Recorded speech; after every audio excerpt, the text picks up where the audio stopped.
Ayatullah Khamenei itu kan artinya Tuhan yang Maha Kuasa gitu ya, pokoknya yang diberkati sama Tuhan gitu.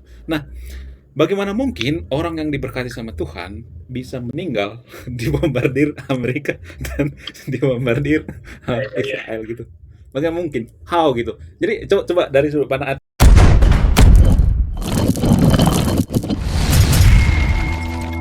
Oke, oke, Eh, siap. aku mau nanya ini, perkembangan ateis di Iran itu menurut Bang Evo gimana? Perkembangan ateis di Iran ya. Ya. Menurut aku kayak ya kita lihat gitu kan beberapa data yang sekarang itu udah bermunculan gitu. Kebanyakan kalau nggak salah udah ratusan ribu setiap tahunnya orang-orang itu keluar dari agama gitu kan, dari agama yang mereka anut gitu. Dan menurut aku kayak di Iran itu sangat expected gitu kan. Kalau kita lihat Iran itu sendiri kalau nggak salah kan mereka itu Syiah ya bang ya, kalau nggak salah gitu kan, kayak pemerintahnya tuh. Dan Syiah itu benar-benar kayak pandangan yang sangat filosofis gitu untuk kalau kita komparasikan dengan kayak aliran yang lain gitu. Ya, Dan benar. menurut aku kayak sangat diekspektasikan perkembangan ateisme di Iran sih lalu. So, Maksudnya cepet apa lambat gitu perkembangannya menurut Bro? menurut aku lumayan semakin maju tuh semakin cepat. Jadi kayak perkembangan ateisme itu nggak linear gitu.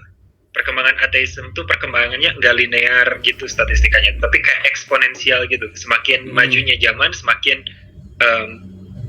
pesatnya juga kayak lengkungan dari statistiknya itu. Jadi kayak kalau misalkan pada zaman dulu gitu kan, kayak perlahan sangat linear, tapi pas seiring berkembangnya zaman semakin eksponensial juga gitu perkembangan ateisme. Dan ini tuh rata-rata secara global gitu, nggak spesifik di suatu negara. Patternnya kayak benar-benar saling berbagi gitu, exponentially. Berarti bisa dikatakan semakin maju suatu negara semakin banyak ateis gitu. Sebenarnya saya nggak pengen itu sebuah hal yang berkorelasi sih ya. Kayak menurut saya itu bukan suatu hal yang mungkin ada korelasi antara sekularisme dan juga perkembangan negara gitu. Tetapi kayak untuk mengkorelasikan sebuah fakta gitu tentang ateisme dan juga perkembangan negara itu menurut aku terlalu oversimplifikasi gitu. Karena kayak perkembangan negara juga nggak meniscayakan kayak orang-orangnya jadi ateis gitu kan. Kalau kita lihat gitu, kita lihat aja Dubai gitu, kita lihat aja kayak Amerika sendiri merupakan kayak negara yang religius gitu kan. Amerika merupakan negara yang religius, bahkan banyak sekali yang mengklaim konstitusinya juga kayak dibangun dalam fondasi teologis gitu. Atau misalkan selalu banyak yang bilang kayak Cina gitu, well lihat Cina gitu, itu negara ateis gitu kan. Tapi kita lihat lagi kalau kita bedah lagi gitu kan, katanya orang-orang Cina itu bukan ateis, tapi mereka itu melaporkan gitu kan ke atasan mereka atau ke negaranya. Secara administratif mereka emang ateis, tapi kayak secara personal mereka masih melakukan ibadah yang sangat giat gitu. Jadi kayak menurut aku Amerika dan juga Cina yang sudah jelas merupakan negara yang maju, tetapi kayak mayoritas dari mereka masih sangat religius gitu. So kayak menurut aku negara semakin maju nggak berkorelasi kayak dengan ateisme itu sendiri. Mungkin berkorelasinya tuh dengan paham sekularisme gitu, yang dimana bisa membedakan apa yang emang urusan negara dan apa yang emang urusan personal seperti agama. Nah mungkin itu berkorelasi. Kalau misalnya kan kalau kita perhatikan Iran itu kan pemerintahnya itu teokrasi ya, ya membatasi gitu ya masyarakatnya gitu. Apakah masyarakat itu semakin benci dengan agama gitu, maksudnya akan semakin ateis atau tidak gitu? Apakah ada korelasinya gitu dari sistem pemerintahan gitu? Ya, untuk let's say kalau kita lihat counter evidence tadi gitu kan, dimana kayak bahkan negara yang ngakunya sekuler seperti Cina yang merepresi kayak masyarakatnya untuk menjadi ateis, itu nggak meniscayakan dari mereka untuk tetap religius. Menurut aku pun sama gitu. Kalau misalkan negara kamu itu religius dan merepresi kayak pikiran yang bebas gitu kan, orang-orang yang berpikir bebas ataupun kayak orang-orang yang ingin menjadi ateis, agnostik, akan tetap ada gitu dimana kayak perkembangan dari agnosticism ataupun ateism itu sendiri di negara kamu. Kenapa? Karena ya preferensi gak bisa digugat gitu kan. Preferensi itu non yuridis gitu, gak bisa digugat gitu. Jadi seberapa banyak, seberapa kuat pun negara kayak merepresi pikiran ataupun ide, nggak mampu untuk, menurut aku tuh, membun-bun ide itu sendiri gitu. Ide gak bisa kamu penjarakan, ide gak bisa kamu kubur gitu kan. Ide akan, kebenaran itu akan ada mau sebagaimana kamu mencoba menahannya. So ya, untuk aku, kalau misalkan apakah sistem pemerintahan berpengaruh tentang penyebaran dari sebuah ide? Enggak juga. Tetapi ada beberapa sistem pemerintahan yang emang begitu represif sehingga kayak meniscayakan kehidupan personal dari seseorang itu untuk anti pemerintah sendiri, dan apa yang diproposisikan dari pemerintahan tersebut akan langsung ditolak gitu oleh kayak individual masyarakatnya. Kayak, well, pemerintah ini sangat represif terhadap hak individual saya, jadi apapun yang diproposisikan gitu kan oleh pemerintah, saya akan menjadi oposisinya gitu. Misalkan kalau pemerintahnya religius, berarti saya akan jadi anti religius. Nah, kayak pemikiran seperti ini akan, kayak kecenderungan seperti ini di dalam masyarakat yang represif itu akan selalu ada gitu. Seperti tadi Cin. Dan juga ya beberapa negara religius yang menghasilkan efek sebaliknya gitu. Kalau kita lihat di Timur Tengah gitu kan, yang sangat represif terhadap kebebasan agama, tapi lihat gitu kan, data ateismenya semakin meningkat setiap tahunnya gitu. Ratusan ribu malahan orang yang keluar dari agama gitu di Timur Tengah itu sendiri. So, ya. Yeah. Maaf ya, Bang Evo. Masih seputar Iran, karena saya tuh sangat tertarik dengan Iran, dan penonton saya juga sukanya Iran mulu gitu ya. Tiap hari bahas Iran. Ya, sebenarnya saya nggak cukup nggak terlalu mantengin Iran sih, tapi kalau tentang perkembangan ateisme saya cukup mantengin gitu. Gini, gimana pandangan ateis ya? Ini sebenarnya pertanyaan cukup lumrah ya. Gini, pemimpin Iran itu kan Ayatollah Ali Khamenei ya, kalau nggak salah namanya. Nah, yang sekarang lagi lagi pemakaman ya, lagi ada acara pemakaman ya. Nah, Ayatollah Khamenei itu kan artinya, pengertian itu kalau nggak salah, koreksi kalau salah ya, Tuhan yang Maha Kuasa gitu ya. Pokoknya yang diberkati sama Tuhan gitu. Nah, bagaimana mungkin orang yang diberkati sama Tuhan bisa meninggal dibombardir Amerika dan dibombardir Israel gitu? Bagaimana mungkin? How gitu? Jadi coba dari sudut pandang ateis itu gimana? Ya, coba tolong dijelaskan gitu. Saya pengen kayak jauh lebih menarik ini, isu ini benar-benar bagus gitu. Misalkan kalau kita ada beberapa ada beberapa intervensi ilahi yang spesial terhadap orang tertentu, tetapi kayak kita lihat ini tuh nggak akan diekspektasikan kalau emang adanya sebuah intervensi ilahi gitu. Misalkan tadi contoh yang dikasih Abang, tapi saya pengen tarik ke jauh lebih yang umum gitu. Kalau misalkan emang ada Tuhan yang Maha Kuasa dan Maha Baik gitu kan, menurut aku kayak peperangan itu nggak akan terjadi gitu. Genosida nggak akan terjadi gitu kan. Apa yang dialami Palestina, apa yang dialami peperangan gitu kan, ataupun Holocaust gitu dalam sejarah, kayak ini tuh nggak kompatibel di dalam sebuah proposisi, di dalam sebuah hipotesis yang mengatakan bahwa ada entitas yang Maha Kuasa dan Maha Baik mengawasi alam semesta ini gitu.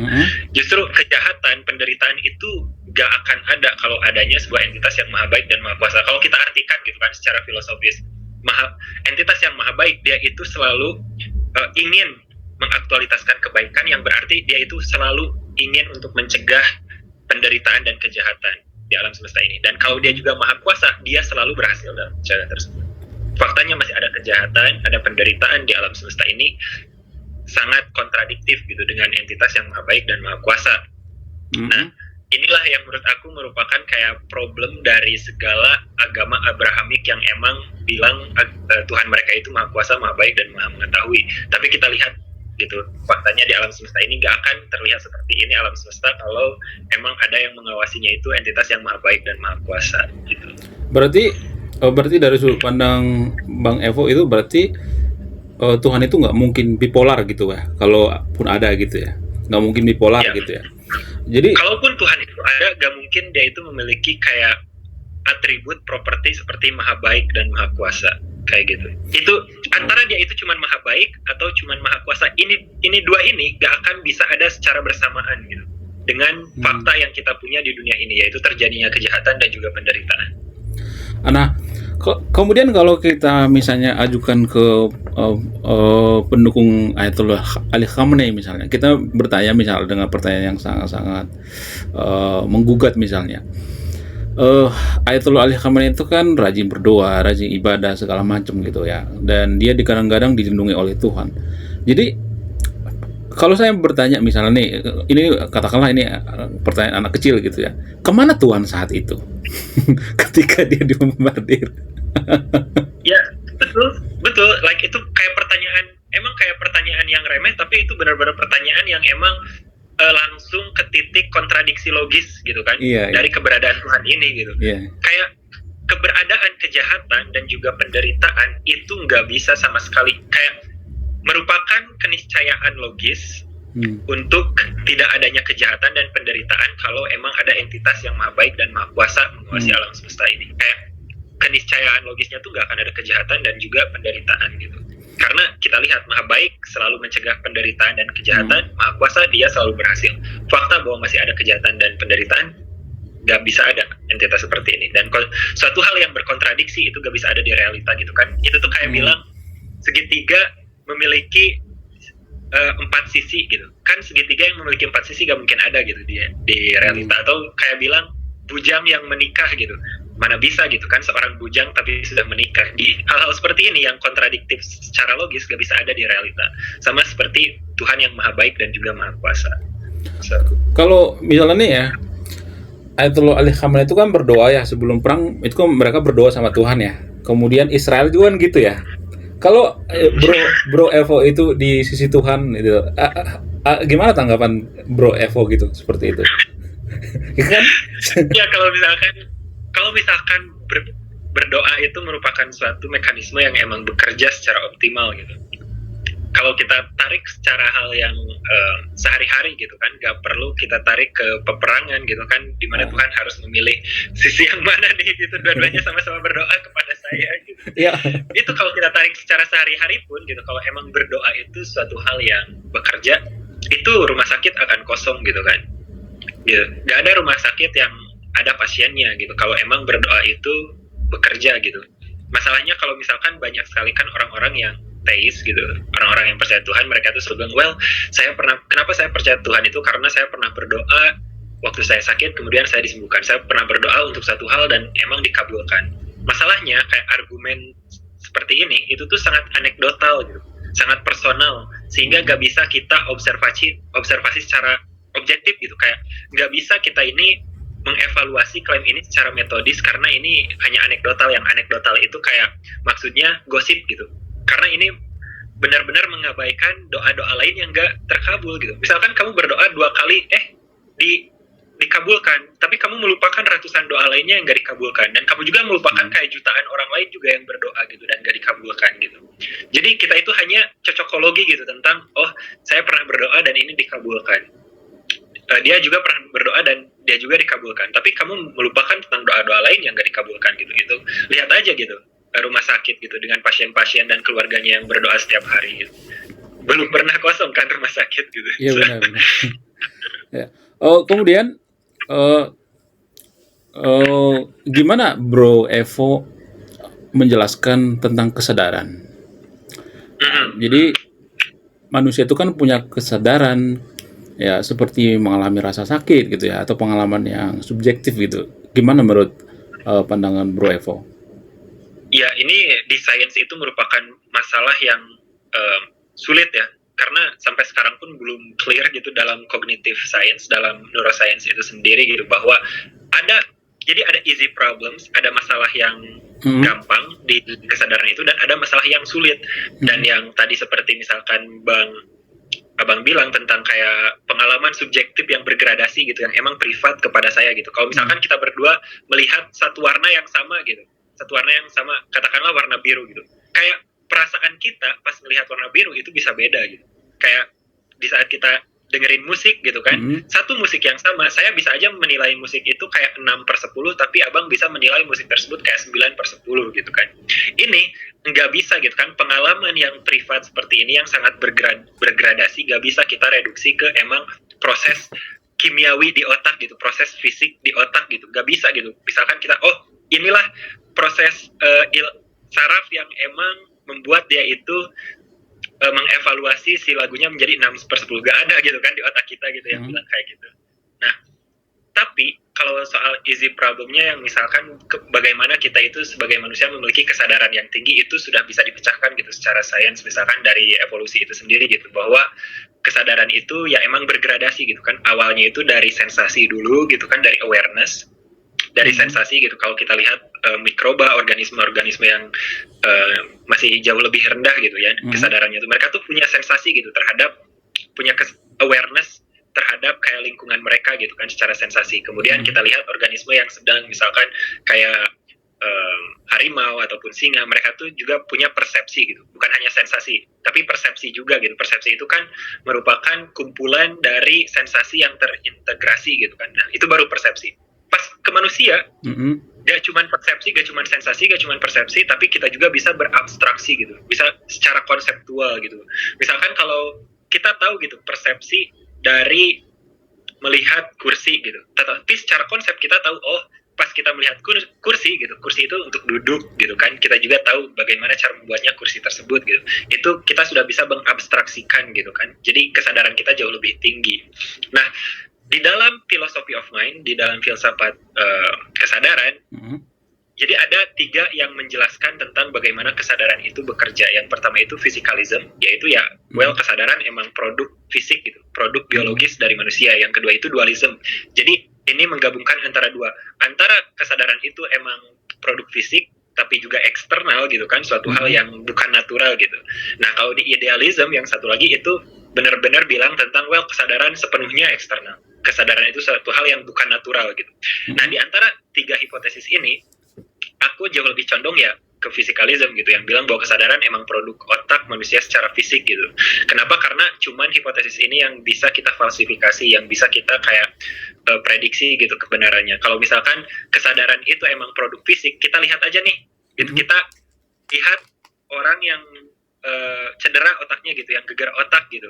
Ketika tubuh fisiknya itu terganggu, kesadarannya pun terganggu gitu kan. Kalau kita kasih zat kimia sesuatu gitu, misalkan alkohol atau zat kimia DMT gitu, mereka kesadarannya juga akan mengalami intervensi gitu, pengaruh gitu. Jadi kita ada alasan, banyak sekali alasan untuk condong ke physicalism yang bilang bahwa ya kesadaran merupakan proses fisik dan juga produk dari tubuh fisik kita gitu. Karena ketika tubuh fisiknya kita ganggu, kesadarannya pun terganggu gitu. Itu sih menurut saya. Tapi disclaimer, belum ada kesepakatan bersama berarti ya. Sampai sekarang masih ini ya, masih tahap penelitian ya. Masih tahap penelitian. Kemudian bagaimana dengan masalah moral gitu ya. Ini mungkin pertanyaan yang cukup lumrah ya. Misalnya gini, kalau misalnya Tuhan itu nggak ada gitu, gua nggak intervensi ya, atau gua nggak bakal nyeramahin bro Evo untuk beragama, nggak, no. Gue pengen menggali gitu, kenapa ya kalau misalnya nih Tuhan itu nggak ada, lalu gimana dengan moral kita gitu? Maksudnya ada orang korupsi nih, tapi nggak ketahuan korupsinya, itu gimana? Enak banget ya berarti ya kalau nggak ada Tuhan gitu. Coba. Iya, ini pertanyaan yang emang sering banget dilantarkan ya ke saya. Pertama mungkin karena pertanyaan ini harus kita bedah dari emang asumsi pertama dari pertanyaan ini adalah bahwa ateisme itu memiliki kayak moral nihilis gitu. Ateisme itu meniscayakan kamu untuk, let's say, percaya terhadap moral yang subjektif atau nggak percaya terhadap moral sama sekali. Yang justru ini tuh merupakan miskonsepsi, karena ya emang ateisme itu sendiri kurang lumrah gitu kan di negara kita, jadi sangat mudah untuk dimiskonsepsikan atau tidak pahami gitu, disalah pahami. Nah, ateisme itu sebenarnya nggak ada hubungannya dengan filsafat moral gitu, karena itu ada di dua ranah yang berbeda gitu. Makanya kalau abang misalkan nanya ke ateis A gitu, teori moral kamu apa? Oh, saya misalkan natural law gitu, bisa saja secara kayak natural gitu, sebuah hukum moral ataupun prinsip moral itu datang dari kayak evolusi secara natural gitu. Kemudian abang tanya ke ateis B, dia seorang moral subjektivis gitu, moral relativis, di mana kayak moral itu merupakan prinsip intuisi gitu kan. Abang tanya lagi ke ateis C, beda lagi teori moralnya. Jadi di saat kita tanya ke ateis yang A, B, C, D, E, F, G gitu, bisa beda-beda teori moralnya. Kenapa? Karena di ateisme sendiri nggak meniscayakan atau nggak mengharuskan kita untuk berlangganan ke moral gitu, karena itu emang beda ranah filsafat gitu kan. Jadi ketika kamu seorang ateis bukan berarti kamu akan langsung nggak percaya moral, nggak percaya aturan gitu, karena itu beda ranah gitu. Kalau misalkan nanyanya itu Evo gitu kan, bukan sebagai seorang ateis gitu, ya saya sendiri seorang humanis, yang maksudnya ya saya itu melandaskan moral saya kepada HAM gitu, hak asasi manusia gitu kan, kepada ya itu HAM sejak kita lahir, yang melekat sejak kita lahir gitu. Kalau misalkan pertanyaan tentang ateisme nggak pernah bilang kayak dunia ini emang adil gitu. Ateisme nggak ada kayak konten ide dari ateisme yang bilang kalau dunia ini emang suatu hal yang adil gitu. Justru sebaliknya gitu, kita itu benar-benar menatap dunia gitu secara jujur dan bilang kayak, well, kalau Tuhan itu ada, dunia nggak akan seadil ini gitu. Nah, fakta bahwa dunia ini nggak adil itu justru jauh lebih membenarkan posisi ateisme gitu, yang bilang Tuhan itu nggak ada. Jadi kayak kalau misalkan tentang kasus seperti tadi yang dibawa abang tentang, well, kalau ada orang yang korupsi gitu, kemudian nggak ada hukuman setelah kehidupan, berarti mereka enak dong gitu. Kita yang sebagai rakyat yang rugi, benar gitu. Mereka yang enak dan kita yang rugi. Makanya tugas kita sebagai manusia itu bukan untuk kayak mengedepankan masalah ini gitu, bukan untuk kayak ya udah itu urusan Tuhan nanti di akhirat gitu, bukan tentang itu, tapi justru kita selama kita hidup sebagai masyarakat gitu kan, yang memiliki relasi sosial, itu tanggung jawab kita untuk kayak mendirikan keadilan yang optimal gitu. Itu tanggung jawab kita semua untuk kayak mempertahankan keadilan secara sosial gitu kan. Kita tuh jangan kayak mendorong tanggung jawab ini, ya udah nanti aja lihat di akhirat, ya udah nanti aja gimana Tuhan gitu kan. Nah, menurut saya ini yang justru sebuah sikap yang harus kita hindari sebagai masyarakat gitu. Kita harus fokus dulu ke kehidupan ini gitu. Kita jangan lempar tanggung jawab ke akhirat, kayak gitu sih.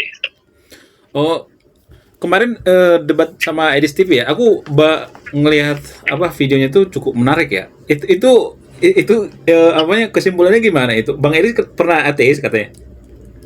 Ya, Bang Edis bilang dia juga mantan ateis gitu kan. Dan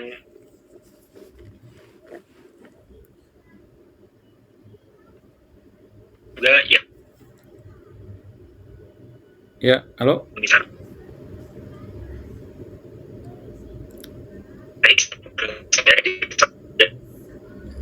Wow, nggak kelihatan gambarnya. Terus Coba nggak kelihatan itunya gambarnya. Aman nggak? Aku ngelag nggak? Ngelek. Nggak kelihatan gambarnya. Oke, udah mulai. Tapi masih itu ya, ngelek. Aku ngelek nggak? Apa internetku kali yang salah ya? Ngelek nggak? Aku kelihatan nggak? Kelihatan tapi ngelek dia, burem.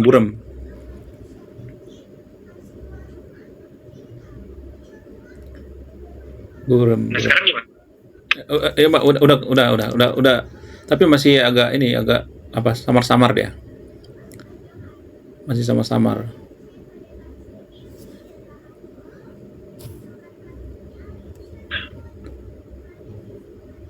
Nah.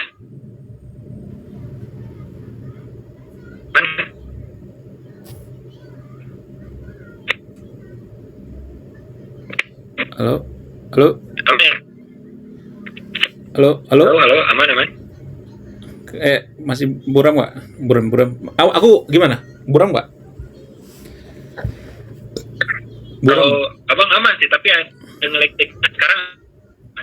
Itu masih ngelek dia, bro, masih ngelek. Nggak kayak tadi.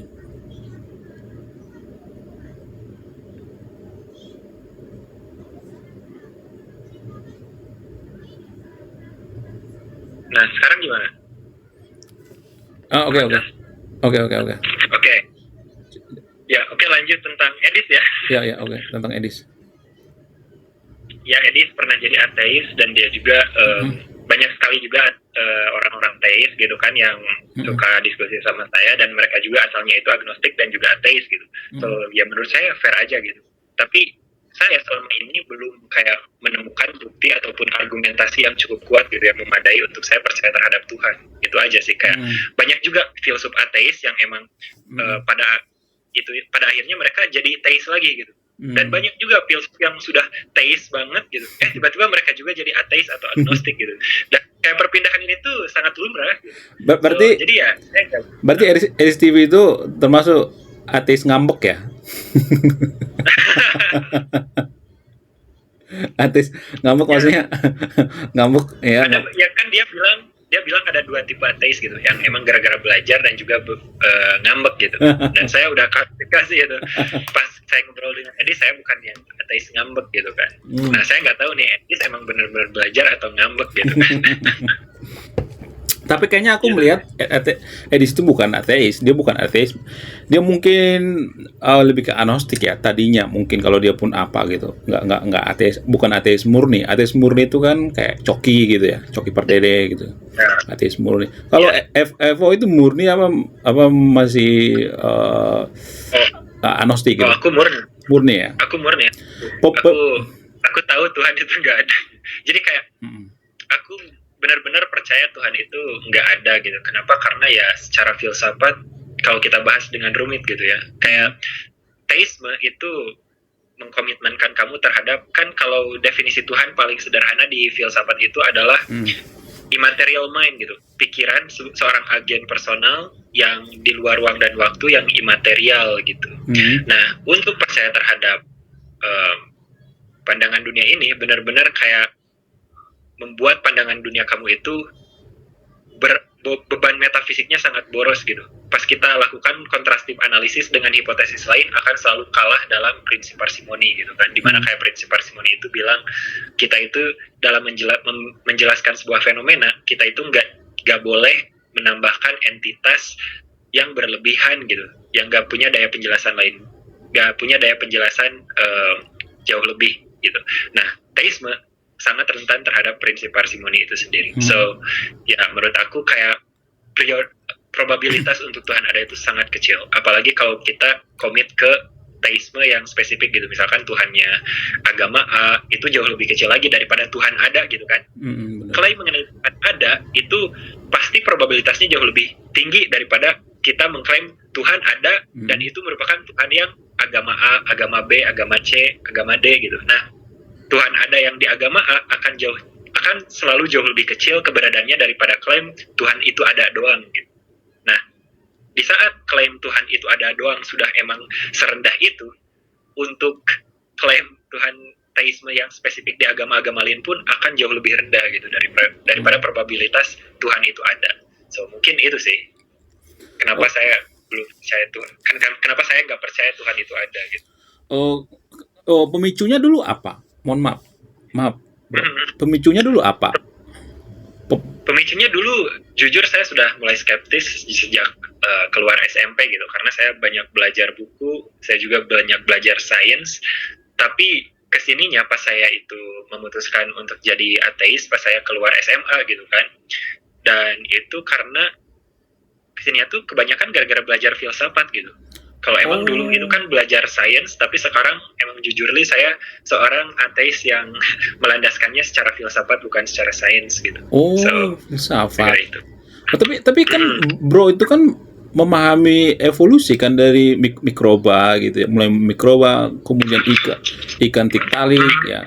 Ya urutannya kalau nggak salah itu dari miliaran tahun yang lalu itu ada semacam percampuran kimia yang ya tidak sengaja gitu secara acak terus terjadi mikroba terus sama ikan tiktalik itu dipahami kan maksudnya ya itu udah baca itu dulu. Udah secara saintifik empiris gitu sudah bisa dibuktikan gitu itu semua, bahkan abiogenesis yang tentang kayak asal muasal dari RNA, dari DNA, dari protein gitu. Itu semua emang sudah diteliti dan emang memiliki predictive power ya, maksudnya itu sudah membuahkan sebuah data prediksi gitu. Yang berarti kan sebuah hipotesis itu bernilai ketika emang dia itu memiliki sebuah kekuatan prediksi mengenai data yang belum kita tahu gitu.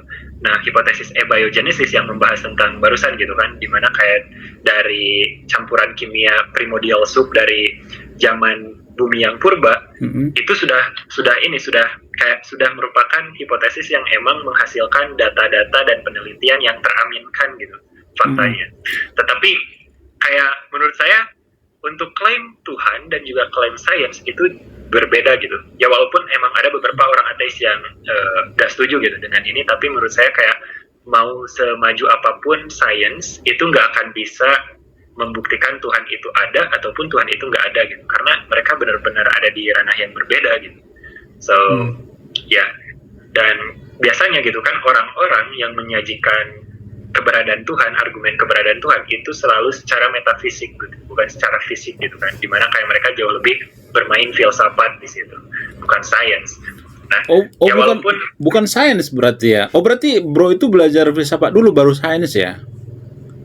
Kebalik sih sebenarnya, waktu saya remaja itu sains dulu, saya belajar sains dulu, kemudian baru sejak itu saya belajar filsafat. Gitu. Oh iya, berarti filsafat sebenarnya yang memicu berarti ya. Oh ya. Sebenarnya kalau ngomongin pemicu emang sains gitu kan, tetapi kayak kesininya saya jauh lebih berlandaskan filsafat kayak gitu. Filsafat. Kalau filsuf yang paling yang paling berpengaruh lah gitu, siapa filsuf? Kalau misalkan filsuf yang paling berpengaruh di ateisme secara ini di filsafat yang kontemporer itu Graham Oppy namanya itu. Dia seorang naturalis gitu kan. Ya naturalis itu bilang kalau ya pandangan dunianya tuh ya yang ada gitu di realita ini hanyalah dunia yang natural gitu, gak ada yang supernatural gitu kan. Nah, dia itu benar-benar pinter dan dia juga diakui oleh filsuf-filsuf teis gitu, filsuf-filsuf yang percaya kepada Tuhan sebagai kayak filsuf ateis yang emang paling pinter juga gitu pas di debat gitu kan. Nah, ya kalau yang paling terkenal sekarang filsuf dan paling berpengaruh ke dunia ateisme modern itu Graham Oppy gitu. Graham Oppy, Paul Draper, dan Alex Malpass gitu, biasanya yang ada di percakapan antara filsafat agama gitu tentang ateisme dan juga teisme. So ya, 3 orang itu sih. Wow, luar biasa. Saya salut dengan pengetahuan bro, luar biasa. Nah, kemudian ya waktu bahas masalah ateisme dengan Edis TV kalau nggak salah mengatakan, koreksi kalau salah ya, kalau di pesawat nggak ada istilah ateis ya kalau terjadi guncangan gitu kan.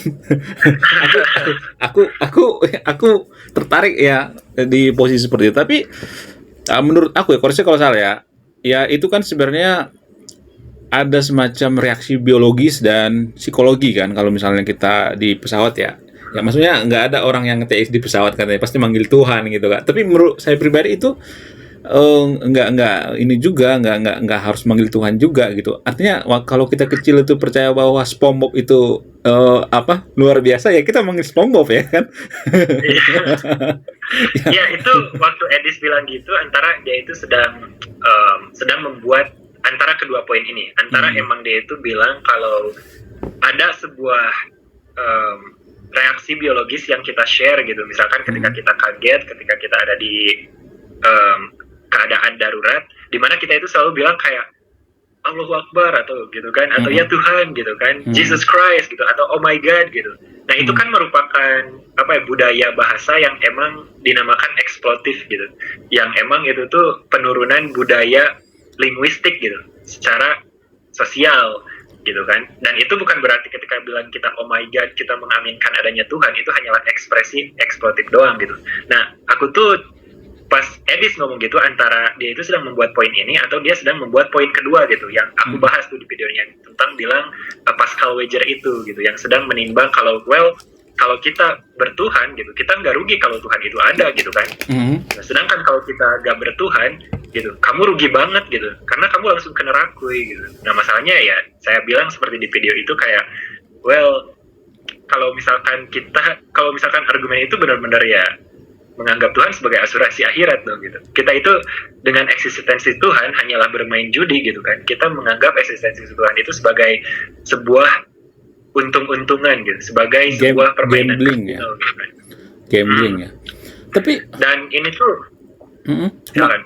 oke. Lanjut. Ya dan kayak ini tuh benar-benar menganggap argumen ini tuh benar-benar menganggap kayak ada loh gitu sebuah riset antropologis yang bilang kayak manusia itu sudah menciptakan 18.000 Tuhan gitu sepanjang sejarah itu. Manusia itu sudah menciptakan 18.000 Tuhan, di mana kayak kalau misalkan kita bermain untung-untungan, gimana pas kita milih Tuhan ternyata Tuhannya salah gitu. Gitu kan, kita milih agama yang ada di Indonesia gitu. Ternyata Tuhan yang benar itu Zeus gitu. Ya tetap aja kita semua kena rakui gitu kan. Ya itu gitu. Masalahnya kalau saya seorang ateis gitu kan, saya seorang ateis yang bukan anti Tuhan dan juga anti agama. Saya seorang ateis yang emang ingin tahu kebenarannya gitu. Dan saya nggak bisa percaya Tuhan itu gara-gara saya jujur gitu. Saya nggak ingin munafik dalam kepercayaan saya. Nah masalahnya, menurut aku orang-orang yang salah milih Tuhan akan jauh lebih membuat Tuhan tersebut ngambek gitu daripada saya yang emang nggak percaya kepada dia karena alasan yang jujur gitu. Alasan yang emang saya pengen loh gitu cari kebenaran, tapi kayak nggak pengen memunafikan kepercayaan ini kepada entitas tersebut gitu. Menurut saya orang yang salah pilih Tuhan akan jauh lebih bikin dia ngambek sih daripada saya gitu. Tapi argumen seperti ini nggak lumrah ya. Tapi gini ya, disclaimer ya, kita nggak ngajak orang untuk ateis atau tidak beragama ya. Artinya gini, kalau saya perhatikan di Indonesia itu orang ateis itu dianggap PKI lah, ya DNI, ya bunuh-bunuhin orang gitu. Aku tuh kalau sering baca komentar itu kalau aku bahas misalnya tentang agnostik, ateis di video, saya juga sering bahas ya. Nggak sering banget sih, cuman kadang-kala gitu ya. Kadang orang berpikir lu ngajak kita jadi nggak bertuhan ya, lu ngajak kita nggak ini ya, jadi komunis ya, jadi apa ya gitu. Jadi kurang ini ya, kurang terbiasa kita mendengarkan argumen ateis. Makanya saya collab dengan Bro ya. Tapi gini,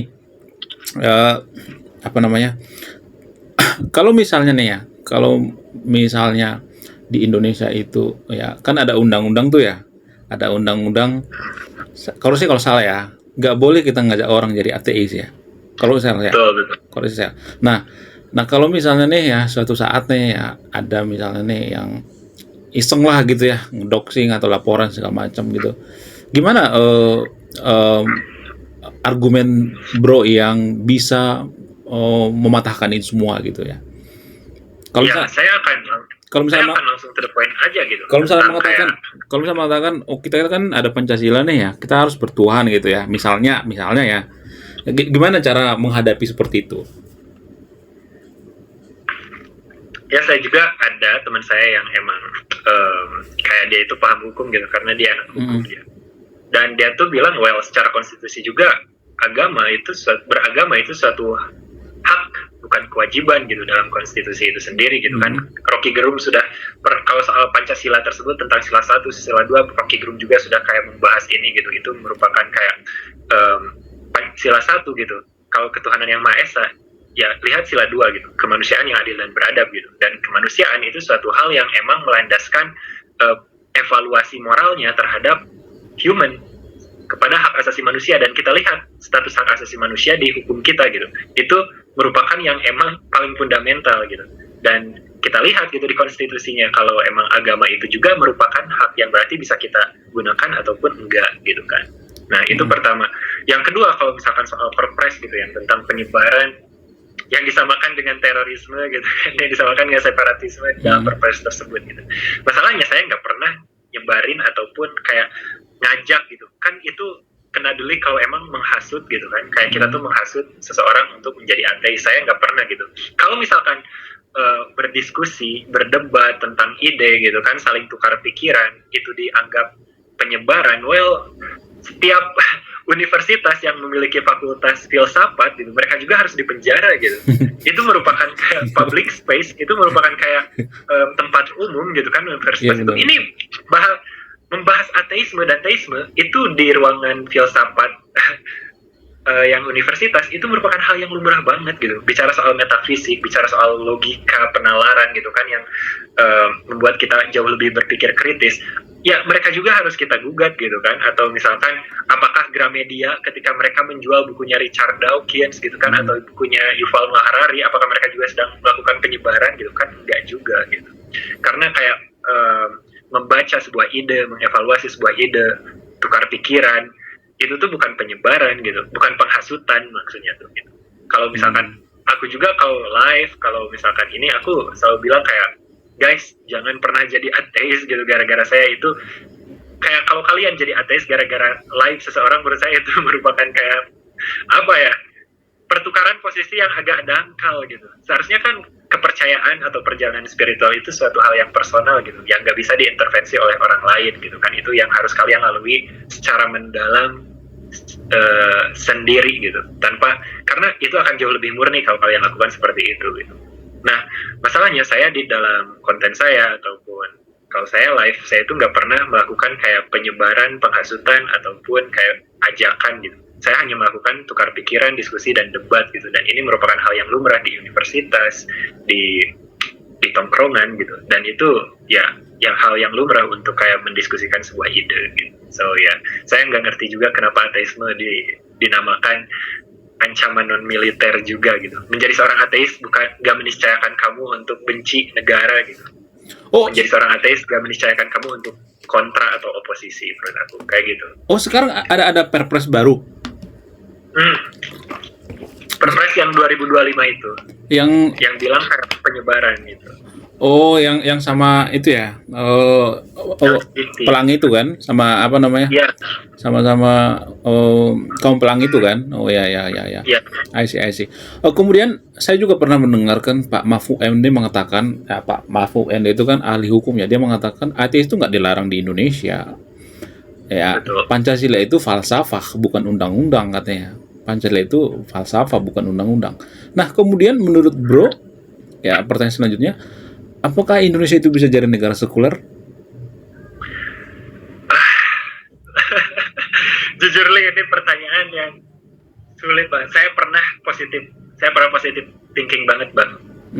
Saya benar-benar pernah kayak positif thinking banget tentang negara ini, kayak kita bisa menjadi progresif dan juga sekuler gitu. Karena kenapa?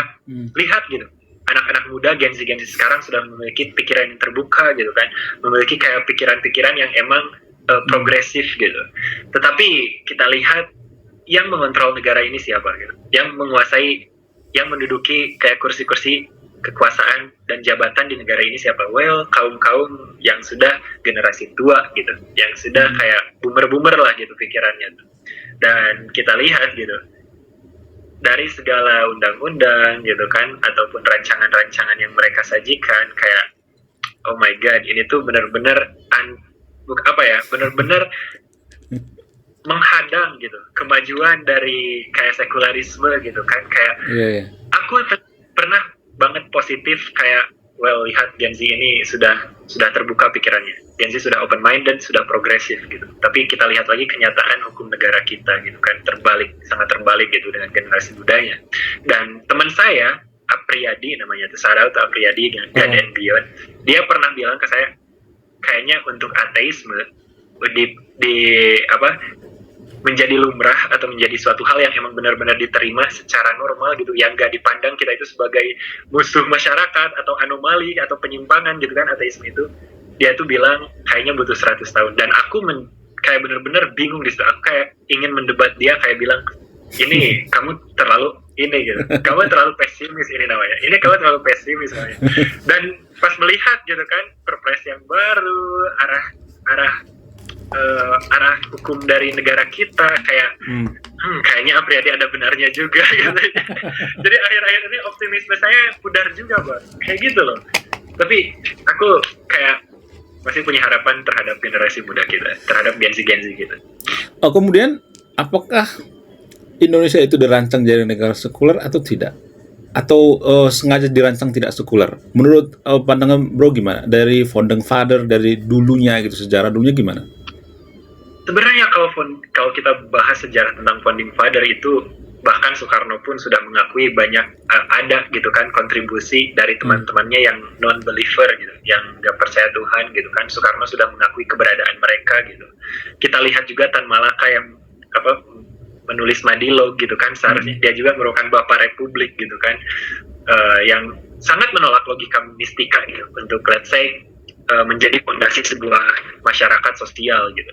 So seharusnya negara ini emang dirancang menjadi sekuler, seharusnya ya. Kalau kita lihat sejarah politik, sejarah kayak bagaimana founding fathers kita memperjuangkan kemerdekaannya itu sendiri gitu.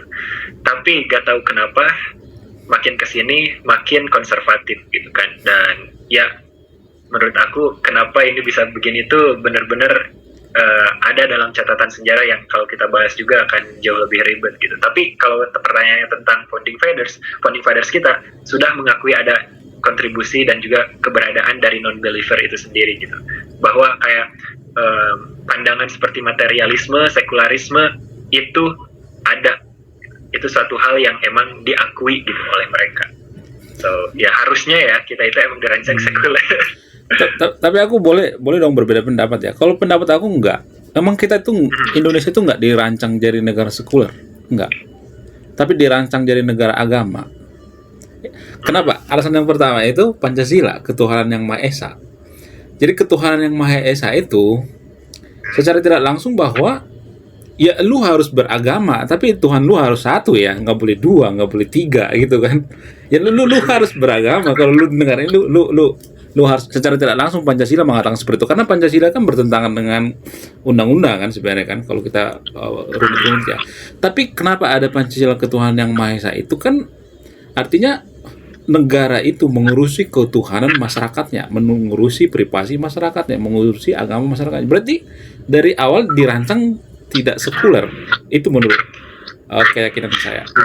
Nah, itu yang jadi permasalahan. Kita nggak dirancang jadi negara sekuler gitu ya. Kalau mau sekuler ya saya tidak menyarankan kayak ya yang nggak mungkin Pancasila diganti kan.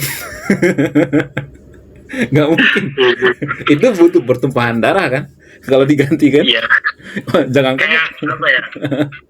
Itu perlu pergeseran paradigma yang cukup bukan radikal sih, cukup signifikan gitu kan, untuk kayak membuat negara ini emang purely sekuler, di mana kayak urusan negara gitu, yang publik gitu kan, dan ini urusan personal kalian tentang agama ya urusan kalian gitu. Ini nggak ada kayak pengaruhnya terhadap bagaimana kita itu menyusun negara gitu kan, negara hukum yang secara objektif harus kita setujui gitu. Nah, kalau aku tuh pandangannya tuh justru pengen kayak negara itu apapun yang bersifat personal dan privasi itu bukan urusan mereka gitu kan. Dan kayak kalau di US gitu kan ada separation of state and church gitu. Ya yang urusan gereja atau urusan agama, urusan state gitu. Nah seharusnya aku juga kayak gitu sih, kayak di negara kita ini ya. Soalnya kayak untuk ada sebuah penspesialisasian grup identitas gitu, atau favoritisme tentang grup identitas, misalkan grup identitas yang beragama ini nggak boleh kita ada penistaan gitu, nggak boleh ada penghinaan gitu kan, sedangkan untuk yang ateisme boleh, silakan kalian hina gitu, silakan kalian nistakan gitu kan sama mereka. Nah menurut aku untuk ada sebuah grup identitas di negara hukum atau di sebuah hukum yang objektif itu merupakan distraksi dari kegagalannya sebuah negara untuk mempertahankan hak asasi manusia gitu. Ini yang fundamental gitu kan, HAM lagi, hak asasi manusia. Kalau kita sudah bisa menegakkan HAM, kalau kita sudah bisa melindungi HAM, kita nggak perlu untuk melindungi grup identitas seperti ateisme ataupun LGBTQ ataupun agama-agama gitu kan, suku-suku, ras-ras, karena mereka semua sudah ternaungi dalam HAM gitu. Mereka fakta bahwa mereka manusia, ya udah gitu, mereka semua udah terlindungi. Gak perlu grup-grup identitas ini menjadi sebuah rancangan hukum yang harus kita taati secara objektif gitu. Karena untuk grup identitas gak semuanya kita berbagi gitu. Karena untuk pandangan gak semuanya kita berbagi. Yang kita berbagi adalah fakta bahwa kita terlahir sebagai manusia. That's it. Yep. Dan itu yang harusnya dilindungi. Oke. Kalau kita katakan misalnya nih ya, di Konoha ya. Oke. Ya. Disclaimer ya, di Konoha ya. Kenapa Kristen bisa jadi negara sekuler seperti negara-negara Nordik ya, negara-negara Skandinavia gitu ya. Ya, kenapa Kristen bisa sekuler sementara agama mayoritas di Konoha nggak bisa? Apakah ini dipengaruhi oleh agama itu sendiri ya sehingga Konoha itu tidak bisa sekuler? Nah, ini cukup pertanyaan yang sulit ya, karena kenapa? Untuk negara-negara Barat yang emang dari Judeo-Christian value gitu. Nilai mereka itu Judeo-Christian gitu kan biasanya tuh, kayak mereka dari Judaism dan juga Christian gitu kan, yang biasanya asal usul dari nilai moral dan pandangan mereka tuh.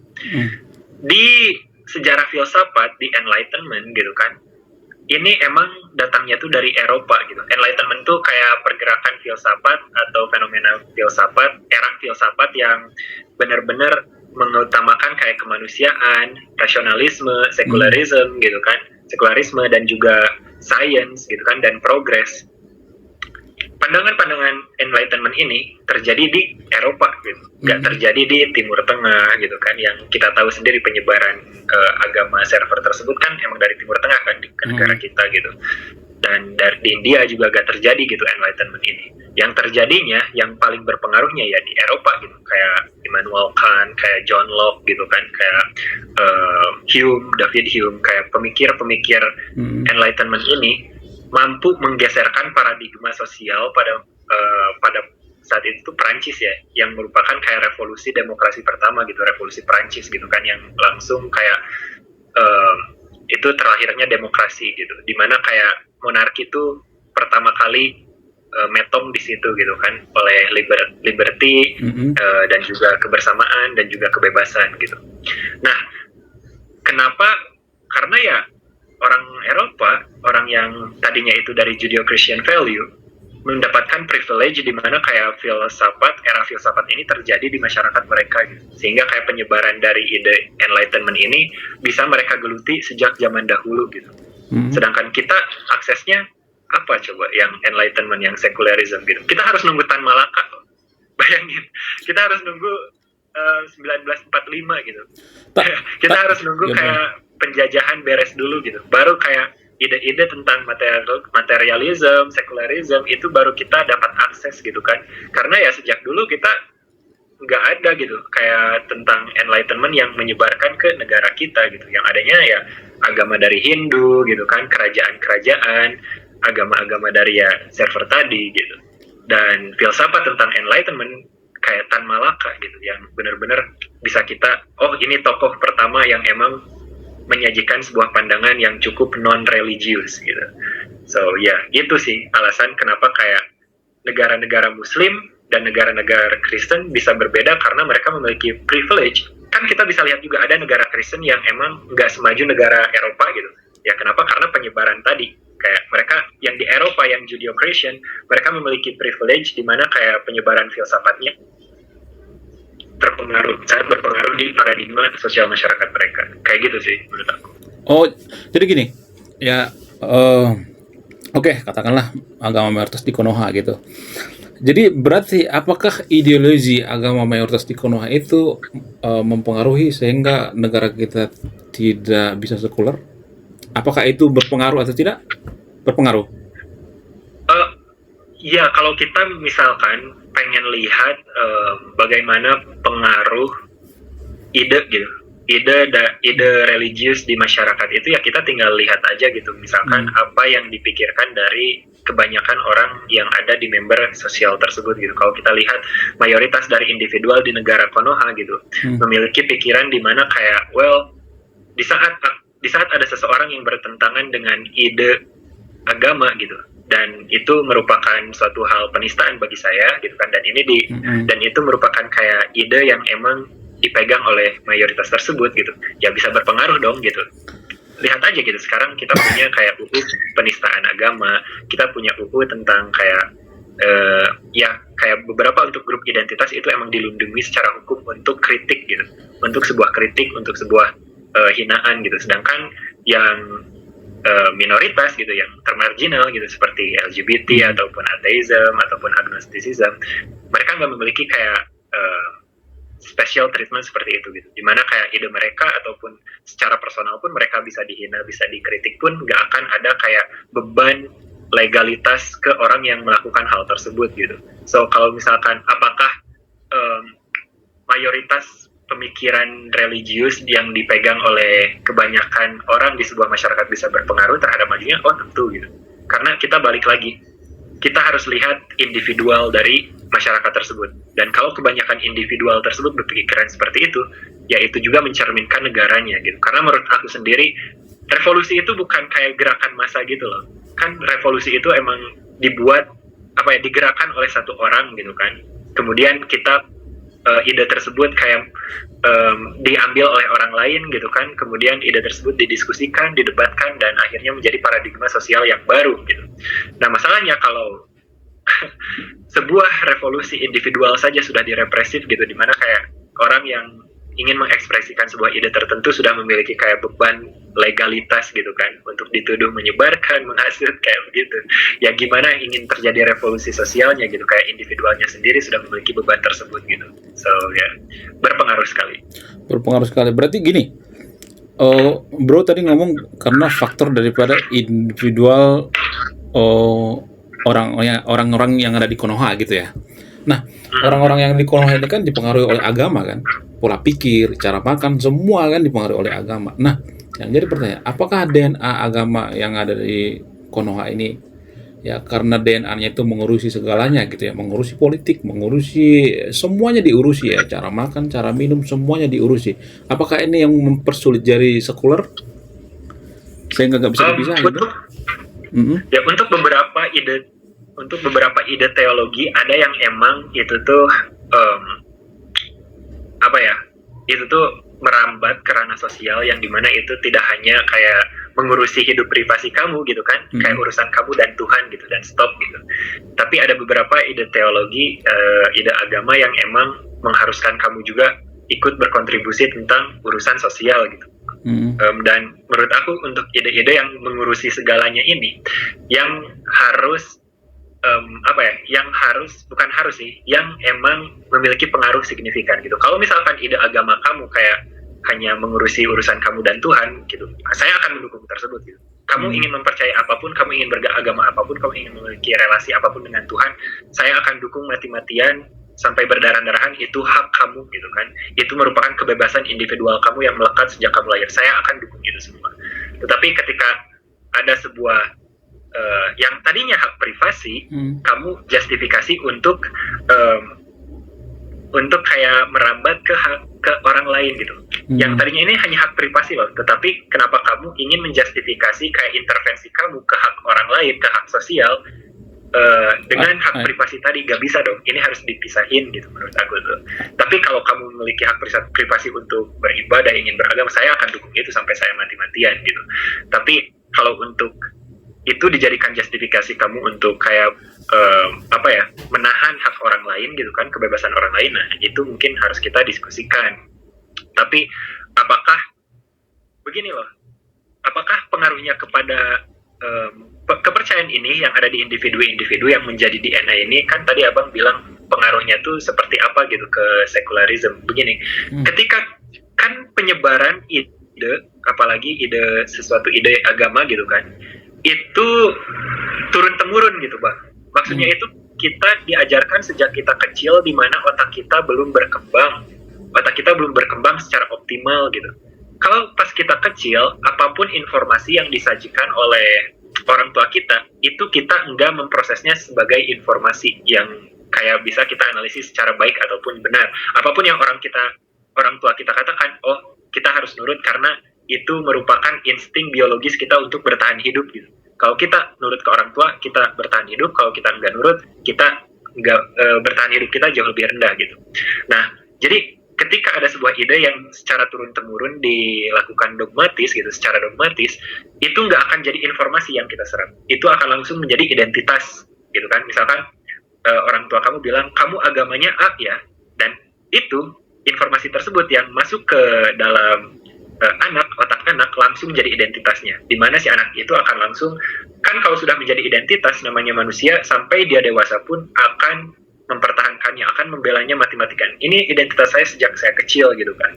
Nah, kenapa? Karena ya mereka tidak mengevaluasi informasi tersebut secara optimal, otaknya aja belum berkembang gitu kan. Jadi bagaimana mereka bisa membenarkan ataupun menyalahkan informasi yang mereka terima gitu. Itu akan langsung aja jadi kayak identitas mereka. So, dan itu berpengaruhnya terhadap masyarakat kita gitu, secara mayoritas. Oh, berarti Oh, ini lebih ke dogma ya, bukan DNA agama itu sendiri kan? Maksudnya Hmm. kan ada agama itu kan ada aturan mainnya gitu. Misalnya memilih pemimpin harus seiman, itu kan bertentangan dengan sekularisme kan? Ya, itu bertentangan Hmm. kan? Ya, maksudnya saya itu ya DNA-nya.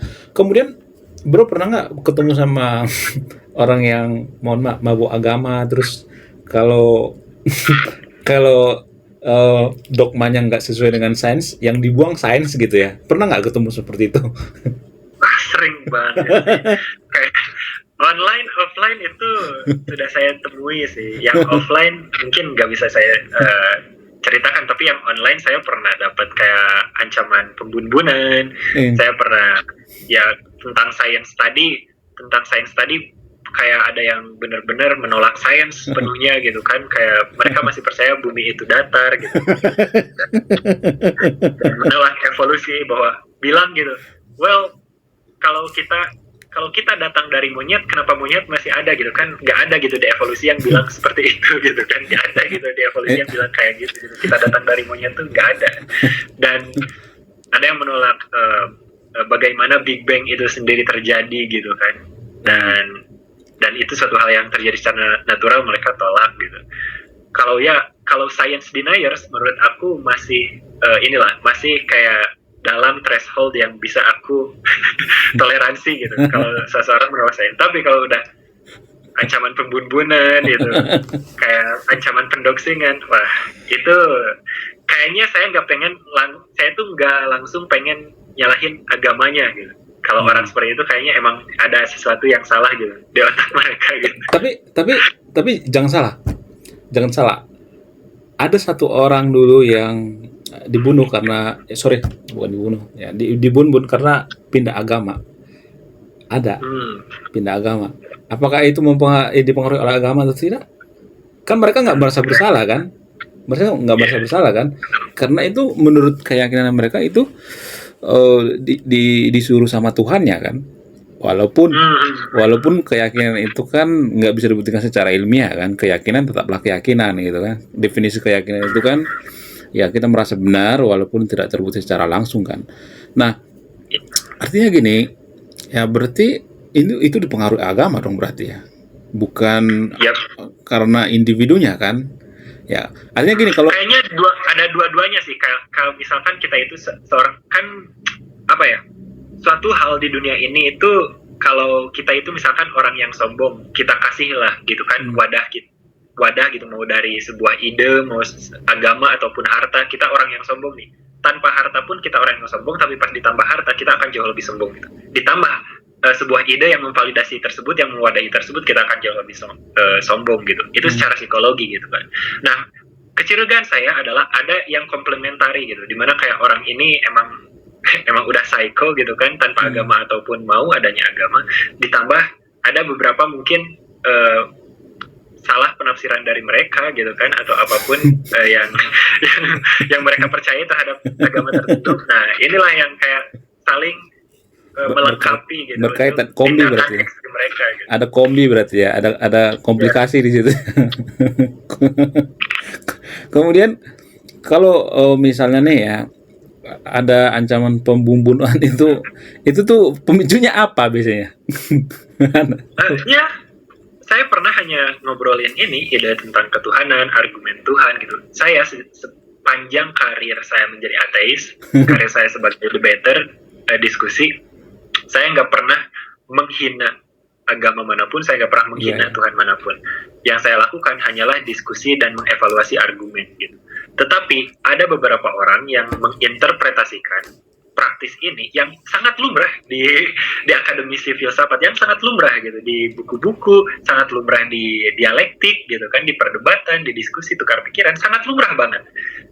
Tapi karena emang mungkin ada beberapa orang yang menganggap isu dan topik ini sensitif, mereka mensalahartikan bahwa praktis evaluasi ini merupakan penghinaan terhadap apa yang mereka percayai. Hmm. Dan tentu saja bukan gitu. Saya sudah bilang kalau kalian mau percaya apapun, kalian percaya peri kalian beragama, kalian percaya Tuhan, benar-benar saya nggak punya ketertarikan apapun untuk membuat kalian menjadi ateis gitu. Saya nggak punya ketertarikan itu pun sama sekali 0% gitu. Saya nggak punya ketertarikan untuk mengateiskan Indonesia gitu. Yang saya tertarik itu ya saya pengen dikoreksi gitu. Misalkan saya sekarang ateis, kemudian emang ada seseorang yang memiliki argumen atau bukti yang membuat probabilitas teisme itu jauh lebih tinggi. Saya pengen itu. Saya pengen kalau saya seorang ateis itu salah untuk menjadi seorang ateis, saya pengen dikoreksi gitu. Dan itu yang kenapa saya melakukan diskusi, perdebatan, dan juga tukar pikiran. Nah, dalam proses ini ada beberapa anomali yang menganggap bahwa ini tuh merupakan penghinaan terhadap identitas mereka gitu kan. Padahal saya nggak tahu apa yang mereka percayai gitu kan. Bagaimana saya menghinanya gitu. Dan ya itu ada dari situ tuh bahkan pemicu pembunuhan tersebut gitu kan. Bukan karena saya menghina, hanya misinterpretasi dari mereka saja gitu. Apa yang kita lakukan dengan apa yang mereka anggap kita lakukan. Disitulah pemicunya. Gitu ya. Tapi kisah daripada Tan Malaka dibunuh, bro, paham apanya? Mohon maaf, sejarahnya gitu. Kenapa? Saya nggak terlalu paham untuk bagaimana Tan Malaka itu dibunuh. Saya itu pernah baca kalau Tan Malaka itu kan dari penjara ke penjara gitu kan. Saya juga pernah paham histori dari bagaimana Tan Malaka dijenguk oleh Soekarno gitu kan. Dan harusnya yang Tan Malaka yang menjadi presiden gitu kan ketika dia sakit gitu. Untuk pembunuhannya saya nggak tahu sih, jujur. Menurut keyakinan saya, mungkin koreksi kalau salah ya. Menurut keyakinan saya, karena Tan Malaka itu dianggap pengen mengateiskan Indonesia dulunya, ya. Menurut keyakinan saya ya ada intrik politik sebenarnya, ada intrik politik, tapi ya itu cukup susah diterima kalau yang menghilangkan logika mistika, yang mengajak berpikir rasional, berpikir kritis itu kita tuh ancamannya lebih besar daripada korupsi loh. Iya sih. Aduh. Jadi itu sih saya speechless-nya sumpah bang. Kayak kenapa kita benar-benar takut terhadap ide gitu. Ide mengenai misalkan mau idenya itu komunisme, sosialisme ataupun ateisme, sekularisme, materialisme, itu hanya ide loh. Lihat gitu. Lihat para koruptor gitu. Mereka langsung tindakan gitu kan yang ada gitu. Iya, maksudnya gini ya, saya nggak menggurui ya, mohon maaf ya, disclaimer, saya nggak menggurui, tapi ya karena melihat sejarah ya, artinya gini, kalau di Indonesia itu banyak polisi tidur berarti ada sejarah bahwa ada orang yang susah ditegur gitu, atau ada orang yang cepet bawa motor di jalan raya misalnya, makanya ada polisi tidur ya.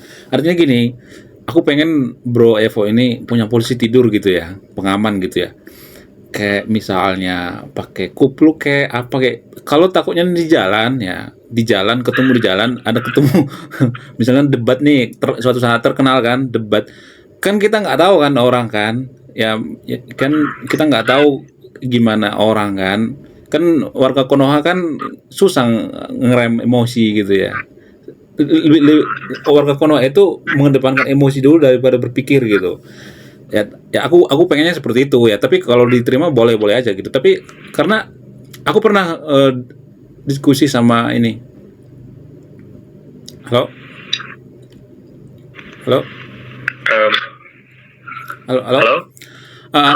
Bro Evo tahu Guru Gembul nggak? Guru Gembul? Tahu. Aku pernah collab sama Guru Gembul ya. Terus aku diskusi sama Guru Gembul. Kenapa Guru Gembul pakai peci? Kenapa pakai kacamata segala macam? Ya ternyata alasannya cukup masuk akal untuk keamanan keluarga, kemudian keamanan diri sendiri. Karena dia ngomong yang sensitif gitu ya. Dia juga belajar dari kisah-kisah Tan Malaka gitu ya. Saya nggak ngomong guru ya. Cuman aku setuju banget ya kalau ada seseorang yang visioner gitu. Tapi ada safety lah gitu ya, safety ya, bukan untuk kita tapi untuk keluarga gitu ya, bukan untuk kita. Kalau kita mah nggak apa-apa kan, kalau misalnya ini punya pacar, punya istri kan kasihan kan gitu ya, gitu ya. Aku pengen seperti itu ya, pakai safety ya. Jadi ya terserah mau diterima mau enggak ya, tapi aku menyarankan seperti itu ya. Bagaimana dengan Apriyadi juga aku pernah nonton channelnya Apriyadi. God and by apa Beyond. namanya? Oh ya ya ya. Ada kontaknya, bro? Ada, aku ada. Ada kontaknya. Aku boleh minta nggak? Aku mau collab sama dia, boleh nggak? Nanti ya. Oke, Dari, paling aku nanti tanyain aja ke dia. Hah? Kemudian bisa saya kasih. Oh, maksudnya ada nomor WA-nya? Ada nomor WA-nya, Oh, ada boleh, TikTok-nya. boleh aku minta nanti dari DM ya. Boleh, Ah, aman-aman. Kemudian, Saya kasih tahu aja ke dia dulu. oke. Kemudian ini orang-orang seperti bro ini kan orang yang biasanya sangat terpelajar ya. Aku tuh lebih suka berteman dengan orang yang ya ateis gitu, agnostik, daripada mohon maaf orang yang mabuk agama gitu. Orang yang mabuk agama yang nggak semuanya tapi di Kelmaron ya. Ada yang mabuk agama makin baik gitu ya. Ada yang mabuk agama makin merasa agama yang paling suci gitu kan. Merasa nggak punya cacat gitu ya sama sekali gitu. Ada yang seperti itu. Tapi gini, bagaimana tanggapan bro ini tentang ini alam semesta? Jadi Stephen Hawking mengatakan bahwa penciptaan alam semesta ini kan nggak ada campur tangan Tuhan katanya. Koreksi kalau salah ya. Dia pernah mengatakan seperti itu. Tanggapan bro gimana? Apakah itu dari sudut pandang filsafat apa sains gitu? Menurut bro gimana? Ya, untuk sains sendiri, sains itu bilang ini setelah kita move on dari Hawking gitu kan, kita lihat kontemporer fisikawan gitu. Kayak mereka itu ada sebuah papers yang dilakukan kayak Phil Halford gitu, Big Bang gitu kan. Nah ini tuh Big Bang itu kayak sangat lumrah untuk disalahpahami gitu. Kan orang bilang kalau Big Bang itu merupakan awal mula dari alam semesta gitu. Nah sebenarnya itu tuh pandangan yang salah gitu. Big Bang hanya mengatakan bahwa 13,8 miliar tahun yang lalu kita itu mengalami inflasi ruang dan waktu dari keadaan yang panas dan padat gitu. Nah, kebanyakan dari mayoritas fisikawan, astrofisikawan, mereka itu bilang bahwa ini bukan momen pertama dari waktu gitu. Bukan momen pertama dari waktu sama sekali gitu. Bahkan mayoritas dari fisikawan sendiri masih agnostik apakah alam semesta itu memiliki awal ataupun enggak gitu, ataupun eternal, tapi banyak sekali dari mereka yang condong bahwa alam semesta sendiri kekal gitu. Dan kayak Big Bang sendiri tidak menunjukkan itu awal dari alam semesta, cuman menunjukkan inflasi ruang dan waktunya gitu, 13,8 miliar tahun yang lalu. Dan biasanya orang yang teis, filsuf yang teis, mereka itu bilangnya kayak gini, well, kita lihat gitu, untuk segala hal yang mulai ada gitu kan, misalkan saya dulunya nggak ada gitu, kemudian mulai ada gitu kan, pas saya lahir gitu, HP saya gitu kan, dulunya nggak ada, kemudian mulai ada gitu, semenjak ada pabriknya dibuat. Untuk segala hal yang mulai ada, itu memiliki penyebab gitu. Saya penyebabnya waktu saya gitu kan, HP saya penyebabnya ya perusahaan Apple gitu kan. Dan banyak sekali suatu hal yang mulai ada pasti punya penyebabnya gitu. Dan yang premis keduanya tuh bilang alam semesta memiliki awal, alam semesta mulai ada gitu. Maka kesimpulannya alam semesta punya penyebab gitu. Dan biasanya orang teis bilang penyebabnya itu ya Tuhan gitu. Nah masalahnya di premis kedua ini yang bilang alam semesta punya awal gitu, alam semesta mulai ada, itu yang paling kontroversial secara fisika gitu. Yang paling kontroversial secara kosmologi gitu, karena kita lihat kebanyakan dari fisikawan sendiri nggak mengaminkan gitu alam semesta punya awal gitu, atau alam semesta itu pernah mulai ada gitu, karena kebanyakan dari mereka memandang alam semesta kekal. Dan di premis pertama yang bilang untuk segala hal yang mulai ada itu punya penyebab, itu tuh benar-benar melandaskan secara intuisi doang gitu. Kalau kita lihat, abang tahu gak bahwa 5% dari kayak pengetahuan, seluruh pengetahuan sains nih yang sudah maju modern itu hanya 5% dari alam semesta ini loh. Kayak 95% dari alam semesta ini kita nggak tahu itu apa. Kan 95% dari alam semesta ini merupakan dark energy dan dark matter gitu. Dan kita nggak tahu itu tuh apa. Ya sama-sama. Kita nggak tahu. Gitu Ya, kan? ya benar, di laut juga seperti itu kan, laut juga seperti itu kan. Sama-sama. Iya, dan itu tuh ordinary matter, materi-materi yang kita tahu yang sekarang ada di sains itu hanya 5% gitu, bagian dari alam semesta itu sendiri. So untuk bilang bahwa segala hal yang mulai ada itu butuh penyebab, ini tuh benar-benar intuisi landasan dari fisika kuno gitu kan. Hmm. Dan kalau kita lihat di kuantum gitu kan, di mekanik kuantum ada beberapa hal yang emang mulai ada ya tanpa alasan, tanpa disebabkan sama sekali gitu. Dan masalah yang paling di argumen ini tentang keberadaan alam semesta yang paling menurut saya fatal adalah sebab akibatnya sendiri. Ketika kita bilang sebab gitu, let's say kita aminkan gitu, kalau suatu hal yang mulai ada emang perlu sebab, dan alam semesta emang mulai ada gitu. Masalahnya, kalau alam semesta punya awal, itu juga akan menjadi momen di mana terlahirnya ruang dan waktu gitu. Jadi pas kita bilang sebab, misalkan apa penyebab dari HP ini? Perusahaannya gitu. Nah, pas kita bilang sebab, kita itu sedang nunjuk poin waktu prior terhadap fenomena. Prior itu artinya sebelum gitu.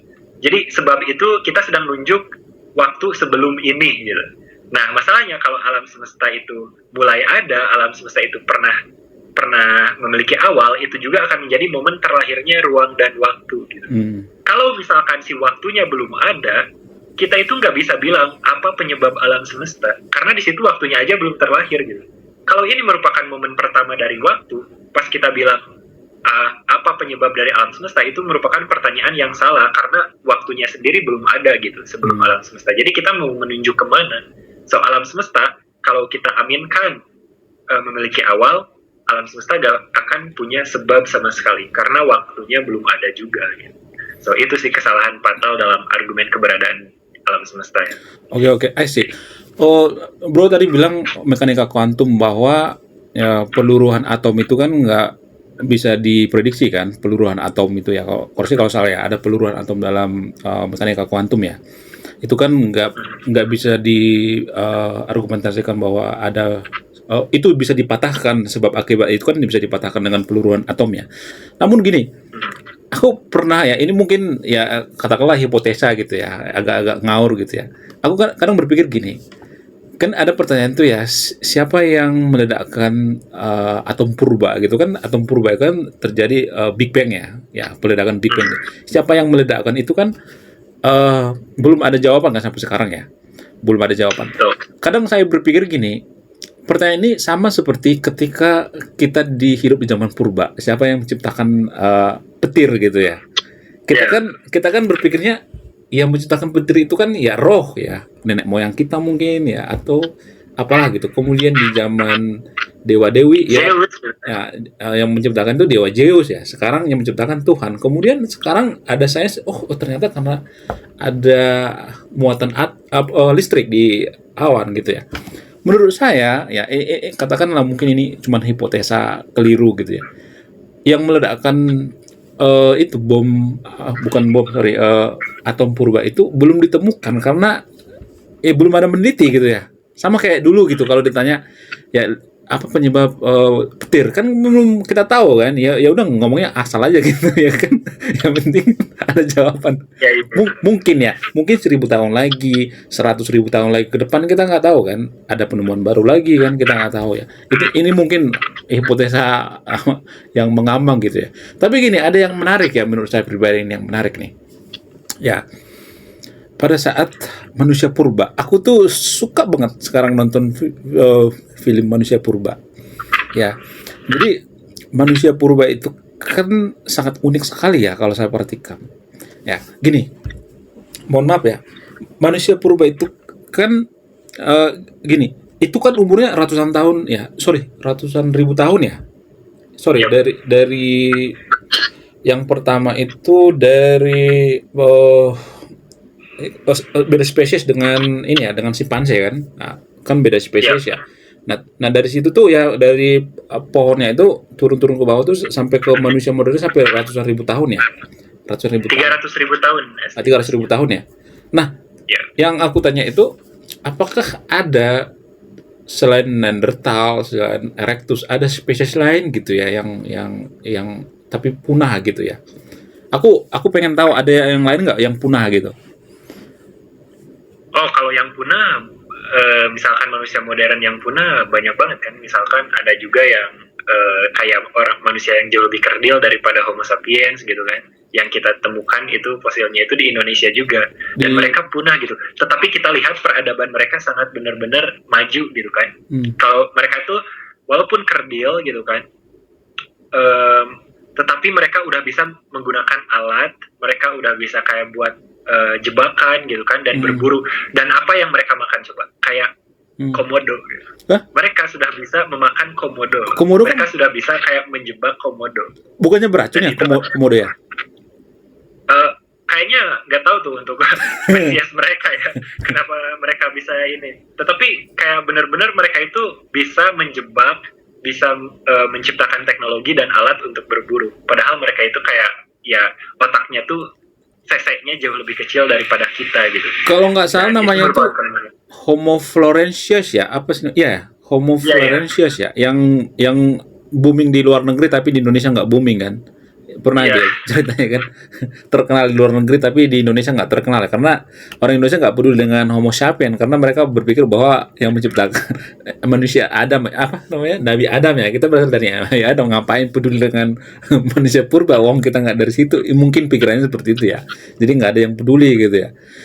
Jadi kalau saya perhatikan, untuk mengetahui seberapa banyak ateis di suatu negara itu melihat konten konten manusia purba. Kalau banyak ditonton, berarti di suatu negara tersebut pasti banyak ateis. Aku mikirnya seperti itu. Ya ini mungkin ya hipotesis yang keliru mungkin ya. Tapi kalau lebih banyak nonton tentang Nabi Adam, ya, agama-agama, berarti di suatu daerah tersebut lebih banyak yang beragama ya. Saya melihat seperti itu ya. Tapi gini, ada banyak hal yang saya pengen tahu tentang manusia purba. Menurut Bro, apa yang jarang diketahui orang gitu ya tentang manusia purba gitu? Ya, mungkin ini yang paling harus secara esensial gitu. Kenapa kita bisa menjadi spesies yang paling dominan gitu? Pertama itu kayak penemuan api. Benar-benar ini yang merevolusikan spesies kita untuk thrive gitu, untuk berkembang secara pesat. Kita saat menemukan api itu benar-benar membiarkan kita untuk memasak hasil buruan kita gitu kan, jadi dagingnya jauh lebih lunak. Di mana dagingnya jauh lebih lunak itu jauh lebih gampang untuk tubuh kita konsumsi gitu kan. Jadi yang dulu tuh ketika kita makan kita butuh istirahat, energi itu kan benar-benar karena susah untuk dikonsumsi, kita itu istirahatnya jauh lebih banyak gitu kan untuk mengkonsumsi makanan tersebut. Tetapi pas kita menemukan api, tiba-tiba kita istirahatnya jauh lebih sedikit, energi kita jauh lebih terisi jauh lebih cepat, sehingga kita bisa jauh lebih berburu gitu. Kita tiba-tiba dari manusia, dari sebuah spesies yang emang bergantung terhadap satu buruan, ya udah gitu kan, satu buruan makan sudah. Tiba-tiba pas kita menemukan api, energi kita jauh lebih, recharge-nya tuh jauh lebih cepat, sehingga kita punya waktu luang untuk berpikir gitu. Tiba-tiba manusia punya waktu luang untuk melakukan hal lain selain berburu dan makan gitu kan, selain mengumpulkan makanan dan makan. Tiba-tiba kita punya waktu luang karena kita konsumsinya sudah dipermudah oleh penemuan api. Nah, waktu luang ini dilakukan manusia atau digunakan manusia untuk berpikir gitu. Tiba-tiba kita menemukan waktu untuk menciptakan sistem irigasi pertanian gitu kan. Bagaimana kita menyimpan makanan, bagaimana kita itu bisa jauh lebih kohesif dan kooperatif dalam konteks grup sosial gitu. Nah, pas kita menemukan pertanian, ini juga gara-gara tadi kan hasil kita berpikir, pas kita menemukan pertanian, itu juga benar-benar menambah waktu kita juga. Kenapa? Karena ini pertama kalinya spesies kita, di saat kita panen, di saat kita memiliki produksi, nggak langsung kita makan gitu hasil pertanian itu, bisa kita simpan dulu di gudang gitu. Nah, ini pertama kalinya di mana kayak penyimpanan hasil produksi itu benar-benar secara pesat menambah waktu luang kita, sehingga manusia juga bisa jauh lebih berpikir di situ karena waktu luangnya banyak gitu, tetapi energinya tetap terjaga gitu. Waktu luang jauh lebih banyak, energi terjaga jauh lebih banyak. Nah, di sini terjadilah bahasa, terjadilah penemuan tentang alat uang gitu kan, atau barter gitu, ekonomi, kayak penemuan kayak teknologi gitu kan, penemuan transportasi, penemuan kayak sistem irigasi, sistem yang jauh lebih kompleks, seni, dan politik. Setelah itu terjadilah Mesopotamia gitu kan, masyarakat pertama gitu. Nah, itu tuh semua itu bisa terjadi gara-gara kita menemukan api gitu. Dan itu yang banyak orang orang-orang kayak lewati di dalam evolusi sejarah Homo sapiens gitu. Penemuan api sangat krusial gitu bagi spesies kita. Oh, penemuan api itu disebabkan karena apa? Secara ilmiah gitu. Itu diciptakan sendiri emang karena ada kebakaran apa gimana? Penemuan api itu emang diciptakan oleh manusia-manusia yang di gua gitu kan. Dulu itu kita emang masih hidup di gua gitu kan. Kemudian kita itu emang purely secara rasional menemukan bagaimana caranya mempercikan kayak batu dan juga kayak kayu gitu kan, kita gesek-gesekkan dan terjadilah api di situ. Dan api itu kita butuhkan untuk mengusir predator gitu, bukan hanya penerangan di gua waktu itu kita hidup gitu kan. Dan ada yang memiliki ide di mana kayak api juga bisa loh melunakkan daging gitu. Nah, inilah yang sangat revolusioner gitu kan, di mana memasak gitu kan, memasak hasil buruan ternyata mampu membantu kita gitu untuk meluangkan waktu dan menyimpan energi lebih kayak gitu. Kemudian waktu manusia itu mulai ini ya, dari kan karena ada kebakaran savana kalau nggak salah ya, jadi berjalannya tuh jadi tegak ya, karena itu lebih enteng kan, pakai tangan gitu ya. Nah sebelum itu ada berapa orang gitu ya kira-kira manusia gitu ya, turunan dari awal gitu, awal banget gitu ya. Kalau dari agama kan Adam dan Hawa, walaupun itu secara keyakinan ya, itu nggak bisa dibuktikan secara ilmiah juga kan. Ini kan secara ilmiah. Ada berapa orang kira-kira gitu ya? Estimasi dari antropologis tuh kayak generasi manusia itu ataupun Homo sapiens gak boleh kurang dari 10.000 gitu. Gak boleh kurang dari 10.000 untuk kita memiliki keberagaman genetik seperti ini. Sekarang kan ada 8 miliar orang di bumi ini dan memiliki keberagaman genetik yang begitu besar gitu, yang begitu kayak variatif gitu.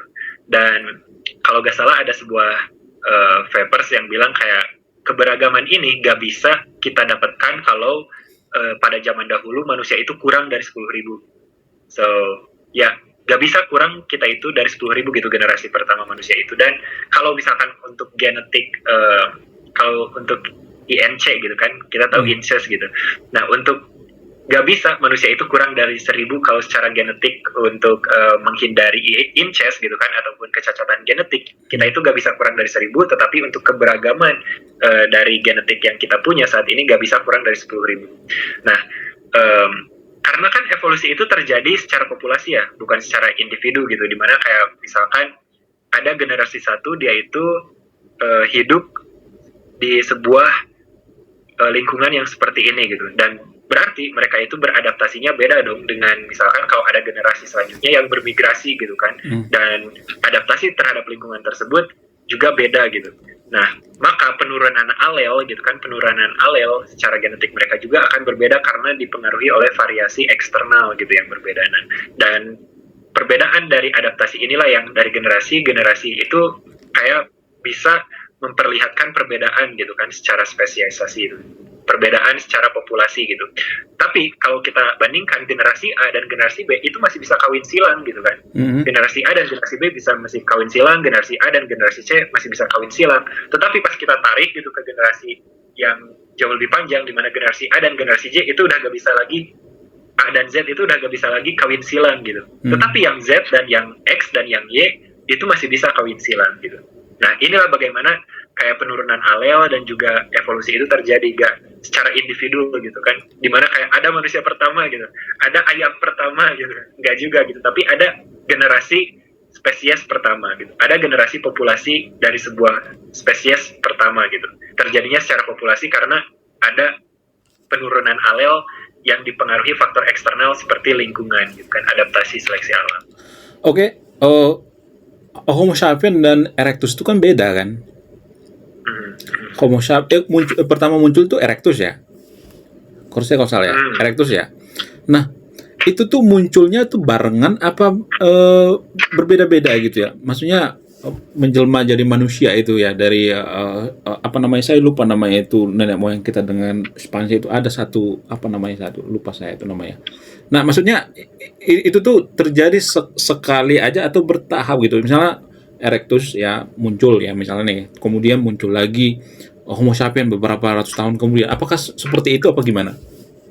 Oh, kalau untuk itu menurut beda ya, karena kalau Homo sapiens itu sendiri kan 300.000 tahun gitu kan kita estimasikan kayak keberadaan mereka. Kalau Homo erectus itu beda lagi gitu.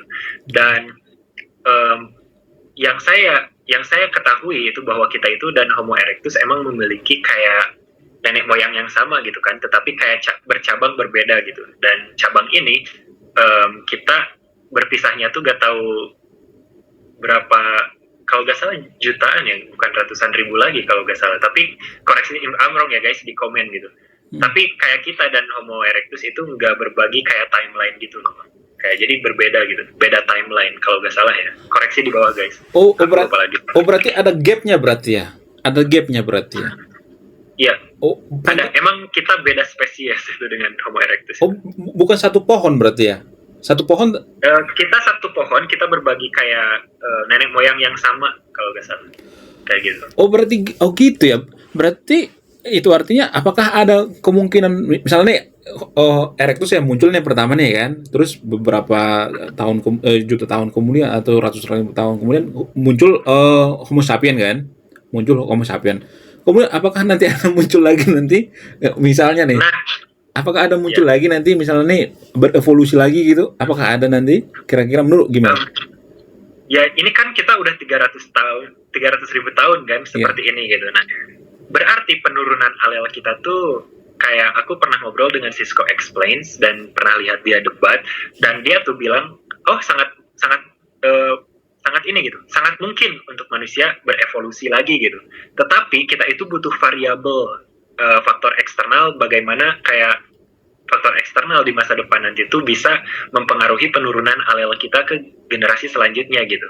Jadi kayak kita harus tahu dulu gitu faktor eksternal yang variabelnya tuh apakah iklim cuacanya seperti apa gitu kan, kondisi geopolitiknya seperti apa, apakah akan ada perang nuklir kita juga gak tahu gitu kan, kita semua musnah gitu, apakah kondisi bagaimana kita beradaptasi gitu kan kepada lingkungan. Nah ini semua variabel ini yang emang terbukti benar-benar terbukti berpengaruh secara signifikan kepada penurunan alel itu sendiri gitu kan. Nah, masalahnya kita itu kenapa manusia gak tiba-tiba punya 4 tangan gitu kan, gak punya tiba-tiba secara selama 300 tahun ini gak memproduksi organ baru, karena itu yang sudah paling optimal untuk kebertahanan hidup kita. Misalkan kita sudah punya 10 jari yang emang fungsional gitu kan untuk bertahan hidup kita, ya udah gitu. Karena ini sangat optimal, berarti itu nggak akan dirubah gitu kan. Dan bagaimana kita memiliki bipedal gitu kan, berjalan di 2 kaki, itu juga optimal terhadap bertahan hidup kita. Itu pun akan selalu dipertahankan secara konservatif oleh penurunan alel kita gitu. Tetapi ada penelitian di lalat buah ya, dimana kayak kita tuh sajikan kayak perbedaan faktor eksternal gitu kan. Tiba-tiba untuk grup lalat buah yang ini, yang A, mereka tuh terjadi evolusi secara langsung gitu, secara bulanan, kayak waktunya tuh bulanan gitu, dimana kayak untuk grup A itu tiba-tiba ketika mereka itu nggak doyan kawin, generasi selanjutnya pun sama nggak doyan kawin gitu. Untuk grup B yang faktor eksternalnya diperbedakan, yang dimana mereka itu doyan kawin, tiba-tiba keturunannya pun doyan kawin gitu. Jadi di sini udah ada kayak perbedaan penurunan alel gitu, padahal mereka lalat buah yang sama gitu, cuman faktor eksternalnya kita bedakan, dan ternyata terjadilah gitu perbedaan penurunan alel gitu hanya dalam waktu bulanan gitu kan. Itu di eksperimen lalat buah. Jadi benar-benar kalau pengen tahu apakah manusia bisa berevolusi lagi gitu kan dan memiliki penurunan alel yang signifikan, perbedaannya sangat mungkin gitu. Tetapi kita harus lihat dulu gitu variabel faktor eksternal di masa depan nanti bagaimana gitu, bagaimana kita beradaptasi. Oke, I see. Jadi menurut saya tulang ekor salah satu yang susah banget dibantah bahwa teori evolusi itu benar ya. Ya, kalau salah ya. Ya, apa namanya? Tulang ekor manusia itu ya benar-benar ini ya luar biasa ya. Dan nggak bisa dibantah gitu. Nah, menurut bro itu kan tulang ekor itu kan sisa-sisa daripada manusia dulu punya ekor ya. Menurut bro itu apakah ekornya langsung patah apa memang sedikit-sedikit dia berkurang gitu menurut bro? Enggak, maksudnya gini, aku percaya bahwa manusia dulu punya ekor ya. Nah, aku tuh bukan di tahap memperdebatkan, oh nggak mungkin manusia punya ekor, nggak seperti itu lagi. Tapi aku pengen tahu eh, itu secara langsung patah, emang perlahan-perlahan. Menurut Bro gimana itu? Ya, gradual, secara perlahan-lahan gitu kan. Evolusi itu memang merupakan proses yang gradual gitu, bergradasi gitu kan, gak mungkin ada yang langsung gitu. Kita itu kan punya ekor emang dari dulu, itu nenek moyang kita yang paling dulu yang kita bagi dengan para primata sekarang, monyet yang masih bertulang ekor, maksudnya berekor gitu kan. Itu kan kita berbaginya dari kayak hewan pengerat gitu kan. Itu nenek moyang kita tuh tikus gitu, hewan pengerat gitu kan pada zaman purba tersebut. Kemudian hewan pengerat ini menjadi primata, menjadi monyet gitu kan. Kemudian menjadi, dari monyet ini ada yang turun dari pohonnya, kemudian menjadi hewan bipedal seperti kita, dan lama kelamaan kehilangan fungsi dari ekornya sendiri. Karena kenapa? Kita udah bipedal, kita masih butuh ekor gitu kan. Nah, bergradual, jadi nggak langsung patah ekornya gitu kan. Ada beberapa primata gitu kan, ada beberapa primata yang stay di pepohonan untuk bertahan hidup, ada beberapa primata yang emang memutuskan untuk turun gitu. Dan inilah yang cabang kita gitu, cabang dari kita gitu, secara taksonomi, secara evolusi itu, dimana kayak kita udah gak perlu lagi ekor gitu kalau kita pengen turun dari pohon. Dan malah ekor itu malah pas kita bipedal, pas kita turun, malah bisa aja jadi halangan gitu, yang apa ya, yang kayak mengganggu movement kita sendiri gitu di daratan. Ya, jadi lama kelamaan terjadilah spesialisasi ataupun penurunan alel yang enggak membutuhkan kayak ekor itu sendiri. Tapi buktinya kita sekarang masih punya tulang ekor, itu adalah bukti bahwa kita itu berbagi berbagi kayak nenek moyang dengan kayak monyet yang sekarang punya ekor gitu, yaitu ya tikus-tikus pengerat gitu kan, yang pada zaman purba tersebut. Itu yang bikin kaum agama Abrahamik stres kan, karena ada tulang ekor. Iya. Ya kan nggak bisa dibantah. Tulang ekor ya. Nggak, kan bisa dibuktikan secara ilmiah, bisa dilihat, bisa diraba, dirasa. Yang memang ada tulang ekor kan ada. Tapi gini ya, kalau misalnya manusia ciptaan Tuhan nggak mungkin pakai ekor juga kan, ngapain harus pakai ekor segala kan, itu yang jadi pertanyaan kan. Kemudian gini, menurut saya orang-orang ateis itu adalah orang yang beriman gitu ya. Kenapa gitu? Karena dia melakukan kebaikan tanpa mengharapkan surga. Saya itu sangat salut lagi dengan orang-orang ateis. Ya, dia nggak percaya surga, udah otomatis nggak percaya surga kan. Kalau ateis kan. Tapi dia melakukan kebaikan ya tanpa mengharapkan imbalan. Itu sangat-sangat luar biasa menurut saya pribadi. Orang-orang ateis itu ya memang luar biasa ya, jiwa sosialnya, jiwa humanismenya gitu ya. Tapi gini bro, ini masalah keluarga gitu ya. Apakah keluarga mengetahui atau ngumpet-ngumpet gitu? Keluarga saya tahu, teman sosial saya tahu, rekan kerja saya tahu, bahkan HRD saya pun tahu gitu. Tapi saya nggak pernah mendapat diskriminasi sama sekali ya di pekerjaan saya. So, hormat kepada HRD saya, respect gitu. Dan teman saya pun pas tahu saya ateis, benar-benar gak ada yang peduli gitu. Kayak kalau berteman itu kayak as long as gitu kan, selama kamu asik akan tetap diajak nongkrong gitu kan, gak peduli apa yang kamu percayai gitu. Teman saya, respect juga ke mereka. Kalau soal keluarga itu ada beberapa kayak yang harus ada resistensi gitu dari keluarga itu pertama kali, dimana kita harus diskusi dulu, bercakap-cakap dulu gitu kan, 1 kali, kemudian 2 kali, 3 kali, baru itu masuk akal ke mereka gitu, karena mereka juga kayak taat gitu kan. Nah, untungnya mereka itu kayak terbuka gitu. Dan pas saya jadi ateis, mereka pun tahu saya ateis, mereka tetap sayang saya tetap sayang mereka gitu kan, karena saya sudah mampu membuktikan gitu. Pas saya jadi memutuskan jadi ateis, saya tetap orang baik gitu, gak tiba-tiba jadi kriminal gitu kan. Dan ya mereka untungnya menerima gitu, dan mereka juga sudah tahu tanda-tandanya, mungkin ketika saya stop Jumatan, saya stop sholat Id gitu, atau saya stop puasa gitu. Dan mereka pun mungkin sudah ada tanda-tandanya di situ ya, tahu tanda-tandanya. Berapa? Tapi pas kita ngobrol, mereka cukup terbuka lah. Tapi walaupun ngobrolnya sudah harus 3 kali gitu. Berapa lama itu dulu pura-pura? Berapa lama? Itu sejak saya keluar SMA ya, jadi 3 tahun lalu itu. Maksudnya lu pernah pura-pura nggak sih, pura-pura ibadah, padahal udah nggak ini lagi gitu, pernah nggak? Maksudnya Oh pernah itu waktu saya SMA itu. Padahal saya udah gak percaya sama sekali gitu, udah skeptis banget gitu tentang ibadah, tapi saya harus tetap puasa gitu. Saya harus tetap ya ke masjid gitu kan. Walaupun ya saya udah gak ini, udah skeptis banget gitu kan terhadap agama. Tapi kesininya mereka, saya pun memberanikan diri udah stop ibadah, stop puasa, stop ini, dan mereka pun akhirnya kenapa kamu kok gak gini? Ngobrol lah gitu. Dan akhirnya mereka menerima lah gitu, karena saya sudah mampu membuktikan gitu kan, saya tetap saja gitu anak yang sama, anak baik yang selama ini mereka tahu gitu kan, walaupun saya ateis. berarti itu berapa lama itu? Ada setahun nggak itu pura-pura gitu? Lama nggak?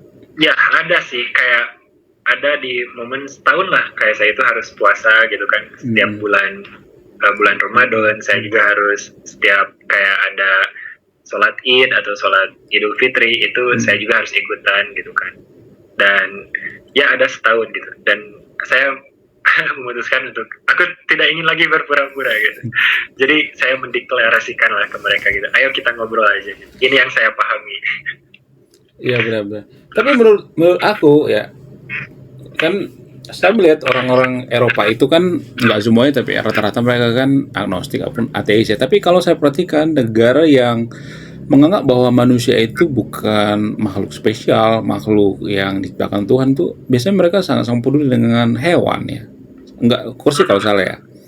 Apakah ini berkorelasi atau tidak, karena mereka menganggap bahwa kita dengan hewan itu ya sama-sama numpang di bumi gitu ya, sama-sama ya kita pernah maksudnya berevolusi gitu, maksudnya ya manusia itu ya bukan makhluk yang diciptakan oleh Tuhan spesial apa segala macam, ya kita sama seperti hewan gitu ya. Apakah itu ada pengaruh gitu sehingga orang-orang Eropa itu, orang-orang yang mayoritas ateis itu peduli dengan hewan gitu?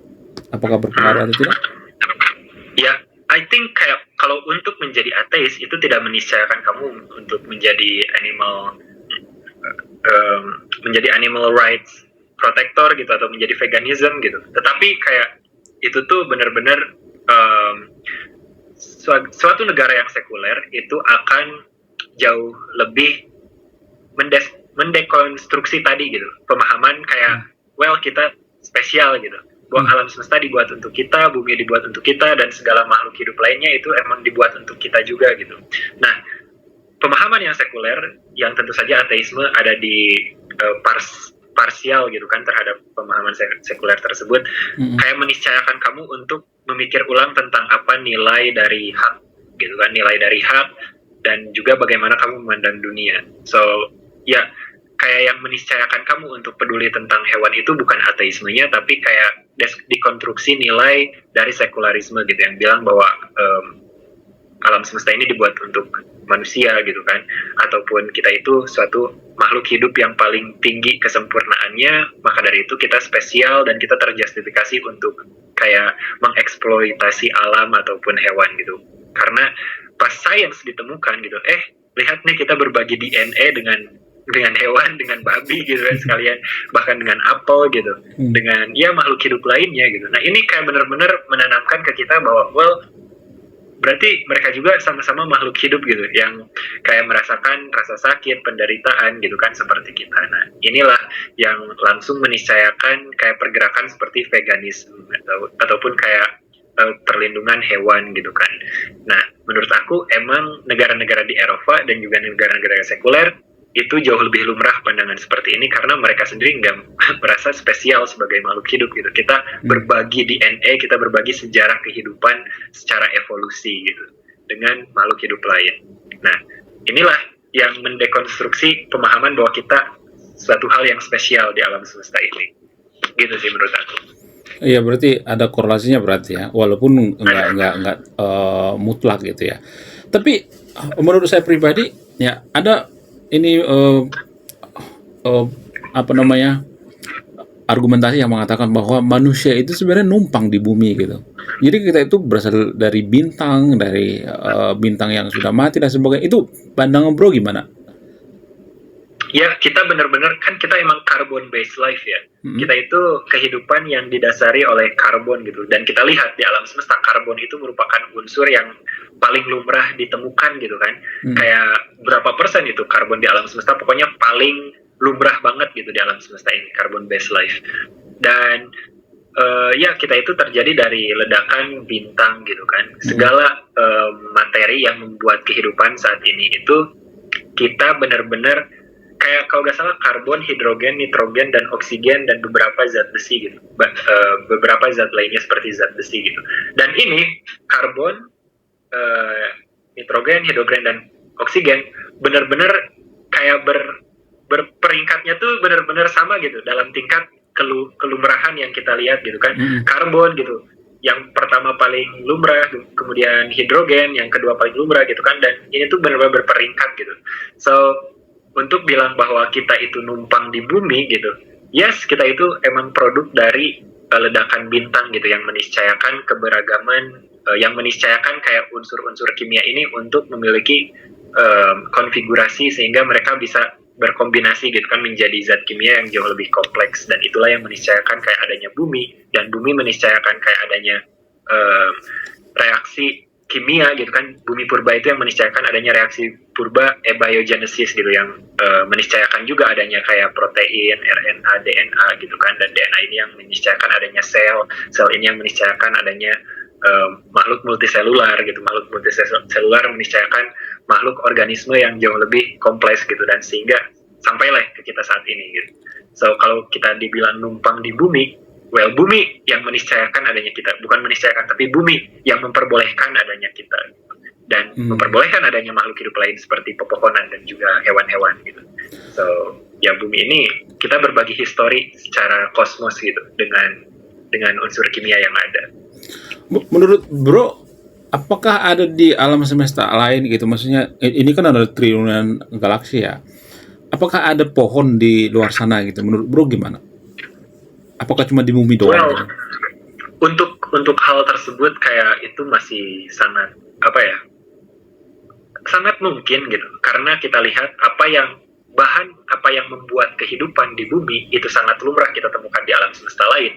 So sangat mungkin untuk ada kehidupan gitu kan di luar sana gitu, karena dengan berapa banyak lumrahnya unsur bahan yang membuat kehidupan di bumi, maka ya sangat mungkin juga gitu ada kehidupan lain di luar sana gitu. Tapi ya walaupun belum terbukti saat ini gitu kan, kayak ada seorang saintis yang emang tugasnya itu, organisasinya itu untuk melihat kehidupan di luar sana gitu. Kayak riset penelitian mereka itu terfokuskan untuk mencari kehidupan lain selain di bumi gitu. Dan mereka bilang usaha dari kami gitu, walaupun kami itu yang emang terfokuskan untuk hal ini, usaha dari mereka tuh bayangkan kayak alam semesta ini, bayangkan samudra gitu, luasnya samudra lautan, dan yang bisa kita capai, kata saintisnya tuh, yang bisa kita capai itu kayak bagaikan gayung gitu kan. Kita itu menggayung sebuah samudra lautan, dan kita itu baru bisa mencapai segitu gitu, gayungnya doang yang bisa kita deteksi gitu kan. Air yang ada di gayung tersebut merupakan deteksi dari alam semesta ini yang seluas samudra gitu. Dan mereka pun dengan data yang minim seperti itu gak bisa dong gitu, merupakan hasty generalization untuk kita menyimpulkan bahwa gak ada kehidupan ataupun adanya kehidupan gitu, karena datanya sangat minim gitu. Dengan data yang sangat minim kita gak bisa menyimpulkan ke arah manapun gitu, dimana kayak adakah kehidupan di luar sana ataupun gak ada gitu kan. Nah, begitu sih menurut saya. Jadi kayak datanya sangat minim, dan pendeteksian kehidupan di luar sana tuh benar-benar suatu hal yang masih sangat jauh secara sains gitu untuk kita pastikan secara absolut. Kalau ini alien, Bro percaya nggak alien? Untuk alien sendiri ya tadi gitu, belum terbukti, tapi sangat mungkin untuk ada gitu. Kayak gak ada kontradiksi logis untuk gak ada alien gitu, gak ada kayak saya belum menemukan bantahan yang cukup untuk kemustahilan adanya alien gitu, atau kehidupan lain lah selain di bumi, karena kayak bahan yang membuat makhluk hidup yang ada di bumi itu sangat lumrah untuk kita temuin di alam semesta gitu. So kayak bantahan untuk ketidakmustahilannya, atau bantahan atau kayak ide mengenai hey mustahil loh untuk ada alien itu tuh nggak ada gitu selama saat ini tuh, nggak ada yang memadai gitu menurut saya. So sangat mungkin gitu untuk adanya alien, dan kemustahilan tersebut belum dapat disajikan gitu karena bahannya sangat lumrah gitu kita temukan gitu di alam semesta ini. Jadi untuk bilang apakah percaya alien atau enggak, ya itu masih terlalu ngawang-ngawang sih. Kemudian ini pertanyaan terakhir ya bro ya, sampai jam 11 ya. Waktu bro berpikir bahwa wah akhirat itu nggak ada, kita tuh kayak laptop, kalau udah meninggal tuh kayak laptop, udah mati aja udah gitu ya, udah nggak bisa dipakai lagi ya, kita ya kayak ya nggak bisa ngapa-ngapain lagi, udah meninggal, nggak mungkin ada kehidupan setelah kematian gitu. Bro stres nggak dulu, atau pernah nggak terpaku gitu berpikir kayak gitu ya kehidupannya gitu, pernah nggak? Oh jelas gitu. Dimana kayak dulu kita itu kayak benar-benar ketika kita merasa sedih, merasa penderitaan, oh Tuhan akan membalasnya di akhirat gitu kan. Orang ada yang ngejahatin kita, oh kita akan dibalas gitu di akhirat, dan itu akan menjadi timbangan kita ke surga gitu, tiket kita ke surga gitu. Ya, pas saya jadi ateis gitu, setiap saya ada sebuah masalah, ada sebuah penderitaan ataupun orang yang jahat ke saya, well nggak ada gitu kayak pegangan hidup tentang oh ini akan dibalas nanti di surga gitu atau dibalas nanti di akhirat gitu. Tentu saja itu sangat depressing gitu untuk punya pandangan hidup di mana kayak aduh ini tuh nggak bisa dibalaskan gitu, atau nanti tuh ini akan dibalaskan oleh suatu hal yang jauh lebih menyenangkan bagi saya gitu kan, seperti di akhirat, dan itu cukup depresi. Tapi pas saya jauh lebih belajar gitu kan, jauh lebih dewasa, ini tuh jauh lebih menambah tanggung jawab saya, dimana kayak tanggung jawab saya itu kayak kalau ada masalah, ada penderitaan, ya kita selesaikan gitu di dunia ini. Dan dimana kalau setiap penderitaan itu kan biasanya kita itu lemparkan tanggung jawabnya ke Tuhan ya, kayak oh ini berarti nanti ganjarannya di akhirat gitu. Nah pas kita memiliki masalah, pas saya sudah nggak percaya Tuhan, justru jauh lebih menambah tanggung jawab saya, dan tanggung jawab itu meniscayakan kayak kekuatan saya gitu kan. Maksudnya kayak di mana kayak ada tanggung jawab berarti ada kayak kompetensi yang kita rasakan dari tanggung jawab tersebut gitu. Nah, pas saya jauh lebih dewasa, justru pas saya merasa sakit, ada sebuah rasa sakit ataupun rasa penderitaan orang yang jahat kepada saya, itu tuh justru jauh lebih menguatkan saya secara pribadi gitu. Karena saya nggak harus lepas tangan kayak, oh nanti aja Tuhan yang urus gitu kan. Tetapi itu menjadi urusan saya, dan apa yang menjadi urusan saya itu meningkatkan kompetensi saya dan pendewasaan pribadi saya gitu kan, secara individual. Justru sekarang hidup saya tuh jauh lebih berharga gitu, karena saya nggak perlu kayak melepas tanggung jawab hidup ini ke akhirat. Justru saya merasakan hidup saya tuh jauh lebih berharga karena ini satu-satunya gitu. Saya nggak akan merasakan hidup lain gitu, kehidupan lain setelah saya meninggal gitu. Karena setelah saya meninggal ya udah gitu, tubuh jasad saya membusuk, pikiran saya gak ada, ego saya hilang gitu kan, kesadaran saya pun hilang gitu. Nah makanya sekarang kehidupan saya tuh jauh lebih berharga dan jauh lebih bertanggung jawab gitu. Dan itulah yang membuat kayak karakter saya jauh lebih kuat lah dalam menghadapi penderitaan, masalah ataupun kejahatan yang ada gitu di realitas saya gitu. Karena apapun yang terjadi kepada saya itu merupakan tanggung jawab saya yang gak bisa saya lepaskan ke akhirat ataupun ke kehidupan lain gitu.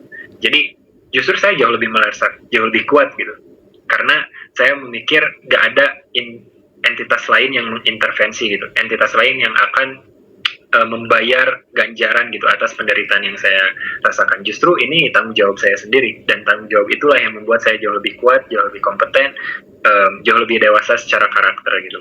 Karena ya saya nggak melepaskan tanggung jawab tersebut. So kalau pertanyaannya ada nggak sih kayak rasa depresi? Oh dulu ada gitu, karena dulu kan kita ada pegangan akhirat gitu, segala penderitaan dan masalah gitu. Sekarang ya itu tanggung jawab saya sendiri, tapi semenjak saya dewasa itu nggak jadi beban, justru itu menjadi kesempatan bagi saya untuk jauh lebih dewasa, kayak gitu sih. Berarti ya saya jadi kepikiran, jangan-jangan agama itu tercipta karena pengaruh itu kan, karena biar ada pegangan gitu ya. Jangan-jangan ya. Betul. Kayak begini, ada buku namanya tuh The Denial of Death gitu. Kayak setiap hal yang kita lakukan di hidup ini, misalkan car karir gitu.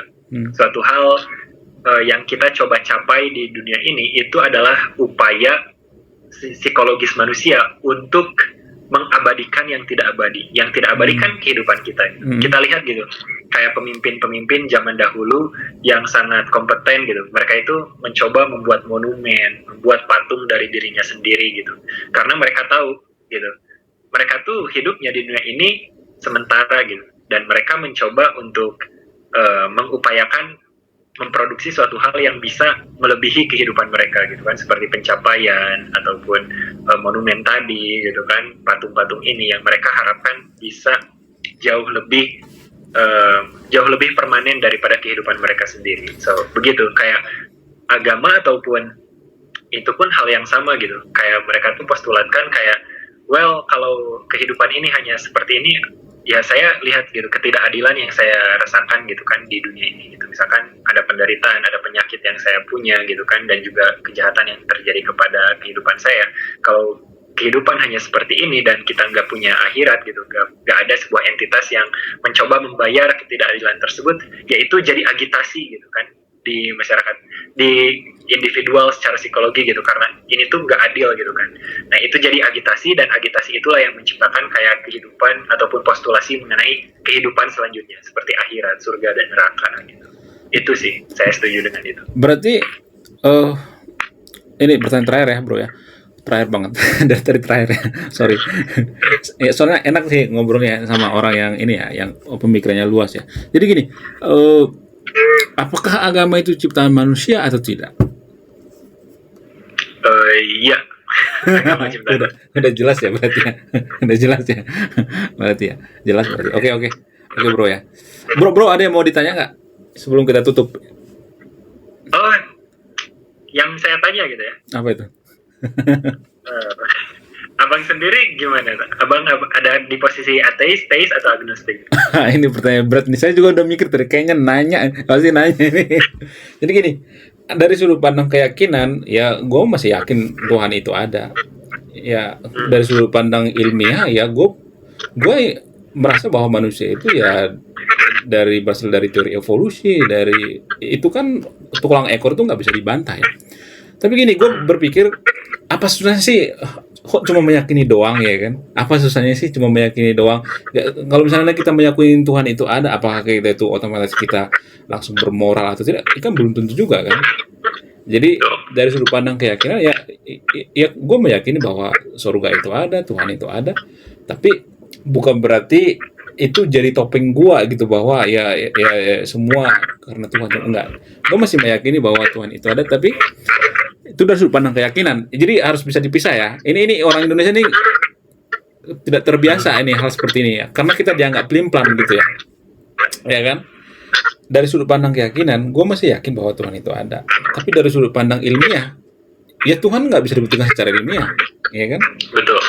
Ya, jadi kalau ditanya seperti itu, ya gue jauh dari dua versi gitu ya, dari keyakinan dan ilmiah gitu ya. Itu sih sebenarnya jawaban aman sih sebenarnya ya, jawaban aman. Iya. Ya itu doang sih, saya nanya itu doang, penasaran aja. Ya oke. Oke ya oke bro ya, makasih ya, makasih buat waktunya. Saya udah banyak belajar dari bro ya, walaupun bro itu Genji, saya nggak jadi masalah ya, tapi saya sangat salut banget ya dengan pengetahuannya, dengan luar biasa. Mudah-mudahan kita bisa ngobrol lagi gitu ya, karena waktunya udah larut malam. Nanti aku ini deh, aku kasih tahu Apriyadi gitu. Boleh. Boleh. Oke ya. Makasih ya bro ya. Makasih, thank you bro. Bang. Thank you. Aku mau istirahat. Oke. Assalamualaikum warahmatullahi wabarakatuh. Salam.